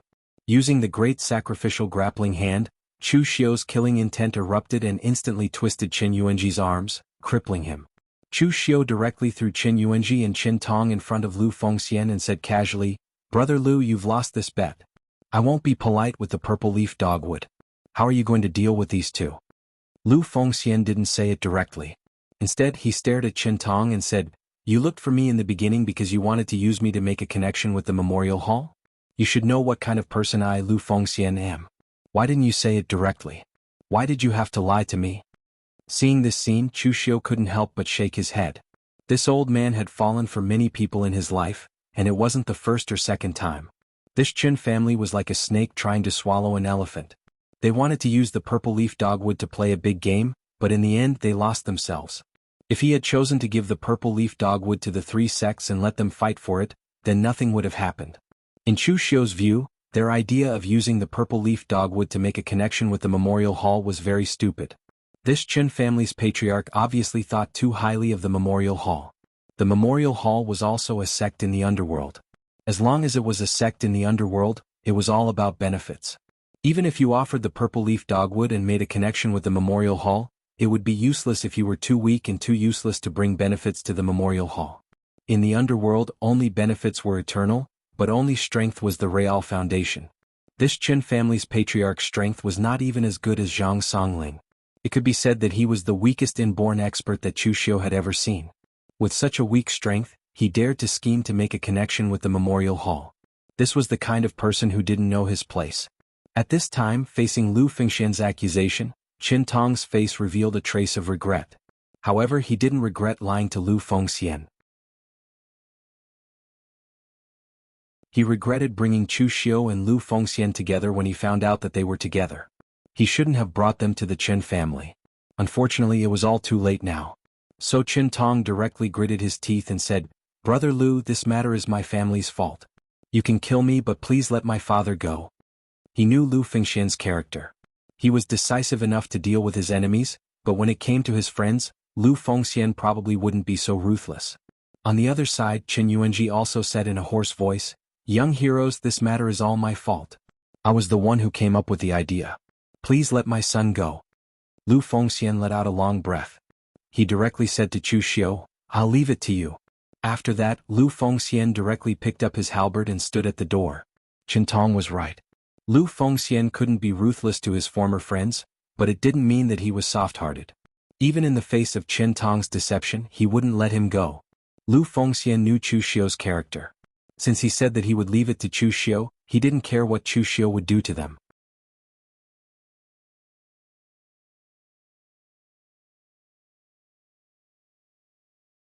Chapter 70. Chu Xiu was a little surprised that Lu Fengxian asked him to deal with Qin Tong and his son. He thought that Lu Fengxian would let them go. However, after thinking about it, Chu Xiu felt relieved. The current Lu Fengxian was not the Lu Fengxian in the original plot. This was a real world. Compared with the unchanging game, people's hearts would change. The things that Lu Fengxian would experience in the original plot might not necessarily be experienced by the Lu Fengxian in the current world. Moreover, with Chu Xiu's intervention, Lu Fengxian might also experience some other things. This sudden thought made Chu Xiu a little anxious. Chu Xiu had always ignored one thing, and that was the butterfly effect. Since his rebirth, this world had actually deviated from the plot. Although the incident of the Chu family had happened, Shenemo, a person who should not have died, had died. These were all trivial matters, so they would not cause the general plot to change for the time being. However, when Chu Xiu became stronger and stronger, or when he came into contact with more and more people, even Chu Xiu himself did not know what the world would eventually become. Simply put, compared with others, Chu Xiu's only advantage might gradually disappear. Chu Xiu shook his head, and there was a hint of coldness in his eyes. Whether it was the butterfly effect or the plot change, in this world, strength was the foundation of everything. As long as Chu Xiu kept moving forward towards this goal and reached the peak of this world, he would be able to rest easy and not be afraid of anything. In his previous life he had endured for long enough. In this life he naturally had to act bravely and aggressively. At the same time he had to be careful of scheming in his heart. Only in this way could he walk all the way to the true peak. Chu Xiu tossed these thoughts to the back of his mind for the time being and looked at Qin Yuanji and his son. He searched their bodies but didn't find any violet dogwood. He said indifferently, "Is there any use in putting on a show of deep affection between father and son at this time? Hand over the purple dogwood." When they saw Lu Fengxian hand them over, Qin Yuanji and his son were in despair. They had only been in contact with Chu Xiu for 2 days, but they had already realized what kind of person he was. If they were to fall into his hands, they would probably be doomed. Qin Tong looked at him expectantly. "If we hand over the violet dogwood, will you let us go?" Chu Xiu shook his head. "It seems that you still don't understand what I mean. I asked you to hand over the purple dogwood. Is it so hard to understand?" As soon as he finished speaking, Chu Xiu directly stabbed the knife into Qin Tong's chest. He twisted the handle of the knife, but Qin Tong was already dead. Seeing his son killed in front of him, Qin Yuanji was instantly stunned. Chu Xiu drew his saber and said to him lightly, "You too. I'll give you a chance to hand over the purple dogwood." Qin Yuanji's eyes were bloodshot as he yelled at Chu Xiu crazily, "Dream on! I've hidden the purple dogwood. You won't be able to find it even if you turn the entire Qin family upside down. You killed my son. This time, I'll make sure that all your efforts will be in vain." Chu Xiu shook his head helplessly and said, "Another one who doesn't understand human language." This time, Chu Xiu didn't kill Qin Yuanji, nor did he waste his energy to really turn the Qin family upside down. He was still seriously injured. The most important thing was to take the items and find a place to recuperate. Chu Xiu went directly to the inner residence in the backyard of the Qin family and forced some of the Qin family's collateral disciples and Qin Yuanji's direct relatives out. The Qin family wasn't strong to begin with. Other than Qin Yuanji, who was a Khanate realm expert, and Qin Tong, who was at the blood condensation realm, the rest were at the body tempering realm. Therefore, when they were fighting, Qin Yuanji didn't even let them come out to die. Instead, he made them all stay in the inner residence and were not allowed to come out no matter what they heard. In the end, they were all defeated by Chu Xiu. Seeing that Chu Xiu had forced dozens of people out, Qin Yuanji gritted his teeth and said, "Chu Xiu, you don't follow the rules of the underworld." "Rules of the underworld? Who set the rules?" Chu Xiu said lightly, "Qin Yuanji, you think that you've been in the underworld for your entire life. In fact, you don't even know what the underworld is. Only those with a saber in their hands have the right to set the rules. Now that I have a saber in my hands, my words are the rules." Chu Xiu didn't continue to interrogate Qin Yuanji. He directly turned his gaze to a martial artist in his 30s and asked, "What's your position in the Qin family?" The martial artist trembled and said, "Manager." "You're a manager in your 30s? Are you a collateral descendant of the Qin family?" The martial artist reluctantly nodded. "Do you know where the purple leaf dogwood is?" The Qin family's manager hesitated for a moment and shook his head. However, before he could react, Chu Xiu directly slashed out with his saber and instantly decapitated the corpse, causing everyone in the Qin family to let out a scream. Lu Fengxian, who was standing at the entrance of the hall, frowned.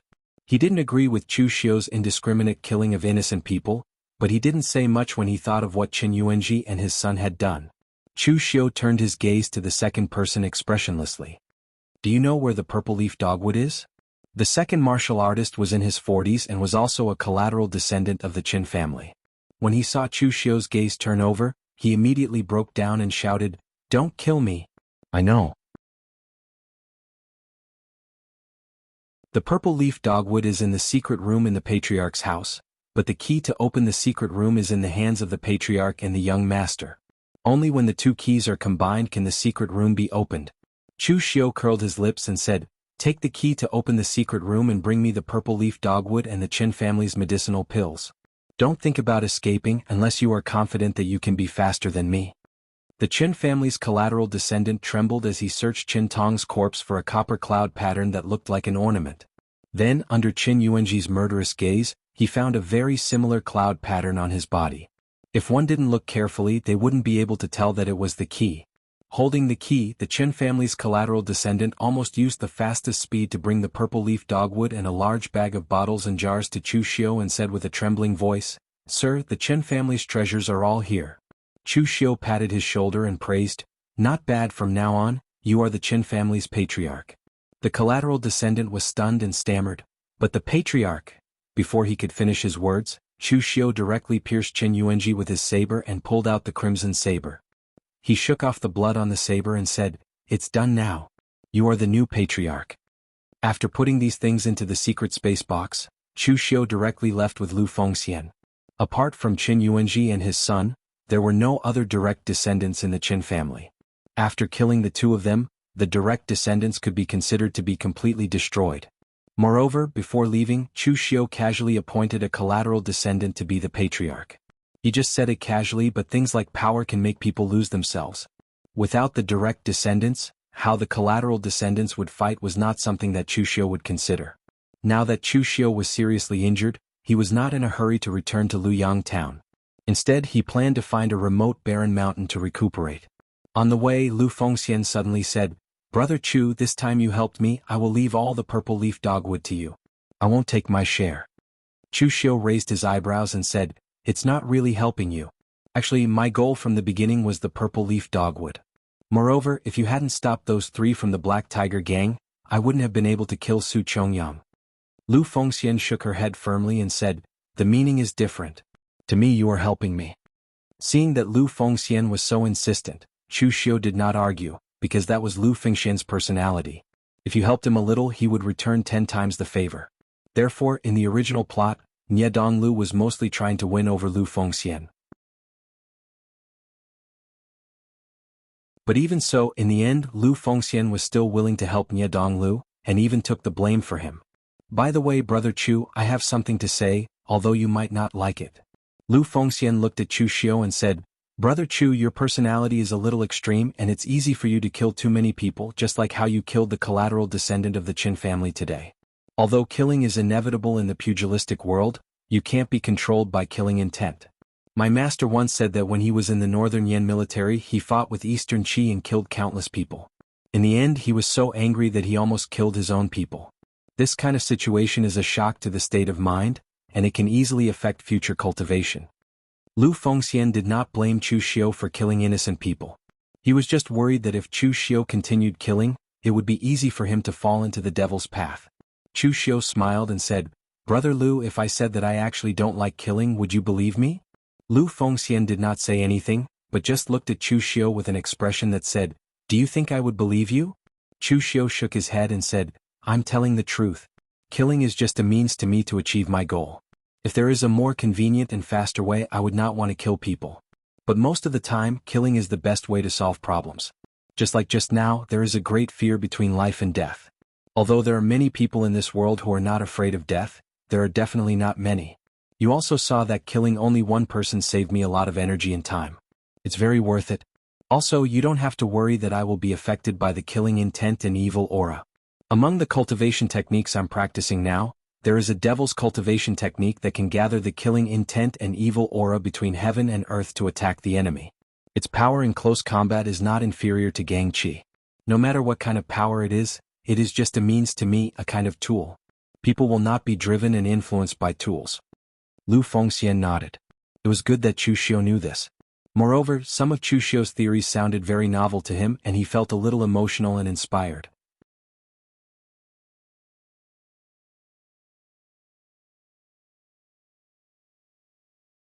Chapter 71. In the Battle of Cold River Mansion, Chu Xiu's injuries were more serious. After all, Su Chongyang was a qi-controlling inner aura realm martial artist. Chu Xiu's bones were fractured and his internal organs were severely injured. If it were anyone else, they would be seriously injured. But Chu Xiu was different. He had the glazed gold thread goo. After Chu Xiu was injured, the glazed gold thread goo could not absorb the qi and blood in Chu Xiu's body, so it instinctively released its own power to repair the injuries in Chu Xiu's body. Therefore, Chu Xiu's recovery speed was more than 10 times that of other martial artists. Of course, this time, Chu Xiu's biggest gain was the 6th rank elixir, Purple Dogwood. Normally speaking, a 6th revolution spirit herb would only be able to display its greatest medicinal effect when it was refined into a pill. However, refining a pill required a pill recipe and a very experienced alchemist. Such an existence basically came from a big sect. Even if Chu Xiu spent a lot of money to invite them to refine pills, he reckoned that they would not be willing to pay any attention to him. Therefore, Chu Xiu directly took out the purple dogwood and swallowed it into his stomach and began to refine it. The purple dogwood looked similar to a normal dogwood. The only difference was that the leaves were amethyst in color, which was very strange. Ordinary 1st rank to 3rd rank herbs could be cultivated on a large scale, but basically, the existence of 4th rank and above could be called elixir. It could not be cultivated artificially, so it could only be opened from a secret box, or could only go to some mountains and old forests to try their luck. Anyway, this kind of thing was a consumable, and the more it was used, the less it would be. After swallowing the purple dogwood, Chu Xiu suddenly felt a heat rising from his dantian. When he refined the purple dogwood, the power of the glazed gold thread goo began to help Chu Xiu refine the elixir, which was unexpected to Chu Xiu. When the original plot introduced the glazed gold thread goo, it did not say that it had such an effect. Of course, it was also possible that the moon-worshipping cult did not discover it. After all, the glazed gold thread goo did not stay in the hands of the moon-worshipping cult for long before it was lost. 7 days later, the elixir was completely refined, and even Chu Xiu's injuries were healed. The medicinal power of the purple dogwood was indeed amazing. Chu Xiu could even feel that his cultivation had improved a lot under the enhancement of the elixir. Of course, he had not reached the threshold of the inner aura realm yet. Over the past 7 days, LV Fengxian had been standing guard outside for Chu Xiu. Seeing Chu Xiu come out of seclusion, LV Fengxian was astonished. "Brother Chu, you've already recovered from your injuries in such a short period of time." He knew how miserable Chu Xiu was when he took Su Chongyang's punch head-on. However, from the looks of it, Chu Xiu's injuries seemed to have healed. Chu Xiu nodded and said, "My cultivation talent is not high, and my aptitude can only be regarded as average. The only advantage is that I heal faster after being injured." In the pugilistic world, the hardest thing to understand was the human heart. The glazed gold thread goo was a big secret for Chu Xiu. At least for Chu Xiu, who did not have the strength to protect the glazed gold thread goo, this matter must not be known to others. Therefore, even if Chu Xiu knew Lu Fengxian's character, he would never reveal the matter, but Chu Xiu also did not dare to tell his secret to Lu Fengxian. Being brave and aggressive when fighting was normal, it was like walking on thin ice and being more careful. After all, the negative example was right in front of him. Because the Chen family couldn't see themselves clearly, they wanted to use a treasure as a bargaining chip to exchange for benefits. That was why they ended up in such a state. Lu Fengxian did not doubt what Chu Xiu said. The pugilistic world was so big, and it was normal for some warriors to have some extraordinary talents. For example, he had a handsome face, but in fact he was born with divine strength.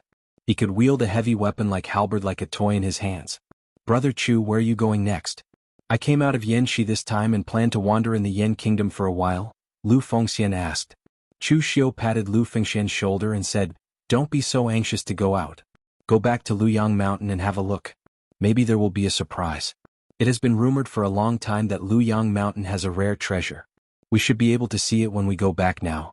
Is there really a rare treasure on Luyang Mountain?" Lu Fengxian nodded and agreed without thinking. Anyway, he was ready to travel in the pugilistic world this time. It was the same wherever he went. When Chu Xiu and Lu Fengxian returned to Luyang Mountain again, it was more lively than the last time. The reason was that in the past few days, Luyang Mountain would shine with a green light almost every night. The only strange thing was that everyone searched the entire Luyang Mountain and did not find anything unusual. However, even so, everyone could be sure that something was wrong with Luyang Mountain. At this time, it attracted the disciples of some big forces.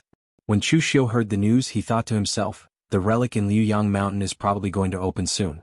When the time comes, I'll just have to see how many people I can attract. In any case, there will definitely be an intense competition." In the loyalty manner, because someone reported what happened in Luyang Mountain to Nie Donglu thought about it and prepared to bring some people to Luyang Mountain. No one knew whether there were treasures in Luyang Mountain or not, but he had been in the loyalty manor for a while. It was a good time to go out and take a walk. Even if there were no treasures, it was good to relax. Otherwise, if there were really treasures, it would take at least 10 days from the loyalty manor to Luyang Mountain. By then, the treasures would have been snatched away. At this time, Nie Donglu seemed to think of something. The person Zhang Baitao wanted to kill last time was in Luyang Mountain, right? Nie Donglu asked the loyalty manor disciple beside him. "By the way, how is Zhang Baitao? After such a long time, there should be news, right?" The disciple said, "There was news a long time ago, but young manor master was in seclusion at that time, so I didn't disturb you." "Zhang Baitao killed that person?" Nie Donglu frowned. He had used his connections to get revenge, but Zhang Baitao didn't even come back to thank him. This person was too unruly. The disciple shook his head and said, "No, it was the Chu Xiu that Zhang Baitao wanted to kill. He killed all 4 of them in the inn in Luyang village." Nie Donglio's eyes were filled with surprise when he heard this. He knew the strength of Lu Yuanhai and the other 2. While they were not strong, they were not weak among the wandering cultivators of this generation in Linzhong Commandery. He did not know Zhang Baitao's strength, but as an inner sect disciple of the Ba Mountain Sword sect, he would not be weak. It could be said that Nie Donglu would have to expend a lot of effort to defeat these 4 people. But they had fallen at the hands of another wandering cultivator. This was unbelievable. Nie Donglio's eyes revealed a trace of interest.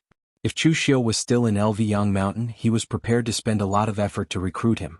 In reality, for Nie Donglu, compared to the disciples of the large sects, he was more inclined to befriend the powerful gangsters and wandering cultivators. When he befriended the disciples of the large sects, they first considered the benefits of the sects behind them. But when he befriended the wandering cultivators without any background, they had no benefits and could be used by him. As for the lives of those people, Nie Donglu really did not care. Zhang Baitao was just an ordinary inner sect disciple, not one of the true direct disciples of the Ba Mountain Sword sect. Of course he could befriend him. Now that he was dead, it would not affect Nie Donglu much. As for Lu Yuanhai and the other two, they dared to come to the morgue to eat and drink and take advantage of others. Even without this matter, Nie Donglu was prepared to find a chance to deal with the three of them. This Chu Xiu had such strength at such a young age. If he befriended him now when he took over the morgue, it would be of great help to him. Nie Donglu thought and said, "Go take a few people and prepare. We will leave for Luyang Mountain tomorrow morning." At this time, Nie Donglu was not the only one preparing to go to Luyang Mountain. Because of the increasing activity at Luyang Mountain, almost all the factions near Luyang Mountain had sent their disciples to Luyang Mountain. Chu Xiu and Lu Fengxian had long since prepared. The two of them went up the mountain first and found a quiet corner to sit down cross-legged, paying attention to the activity on the mountain. Now, there would be green light shooting into the sky from Luyang Mountain every night as though it was seeping out of the ground. Many people had started to dig but found nothing. Chu Xiu knew that this was because the relic formation inside Luyang Mountain was about to lose its effectiveness. It probably would not be long before the formation completely broke and the relic would open. There was an ancient expert buried in the ruins, and there were many good things left behind by that expert. With so many people here, Chu Xiu was not greedy enough to want to take everything away. That was too unrealistic. However, there were a few important things that he was determined to obtain. You're tuning in to the Han Li's Wuxia Chronicles YouTube channel. We're so grateful for your support, and don't forget to subscribe to join us on this incredible journey through captivating stories. Your generosity through donations truly makes a world of difference, as it's the primary source of revenue that allows me to expand and enhance this channel for you. Thank you from the bottom of my heart for being a part of this adventure.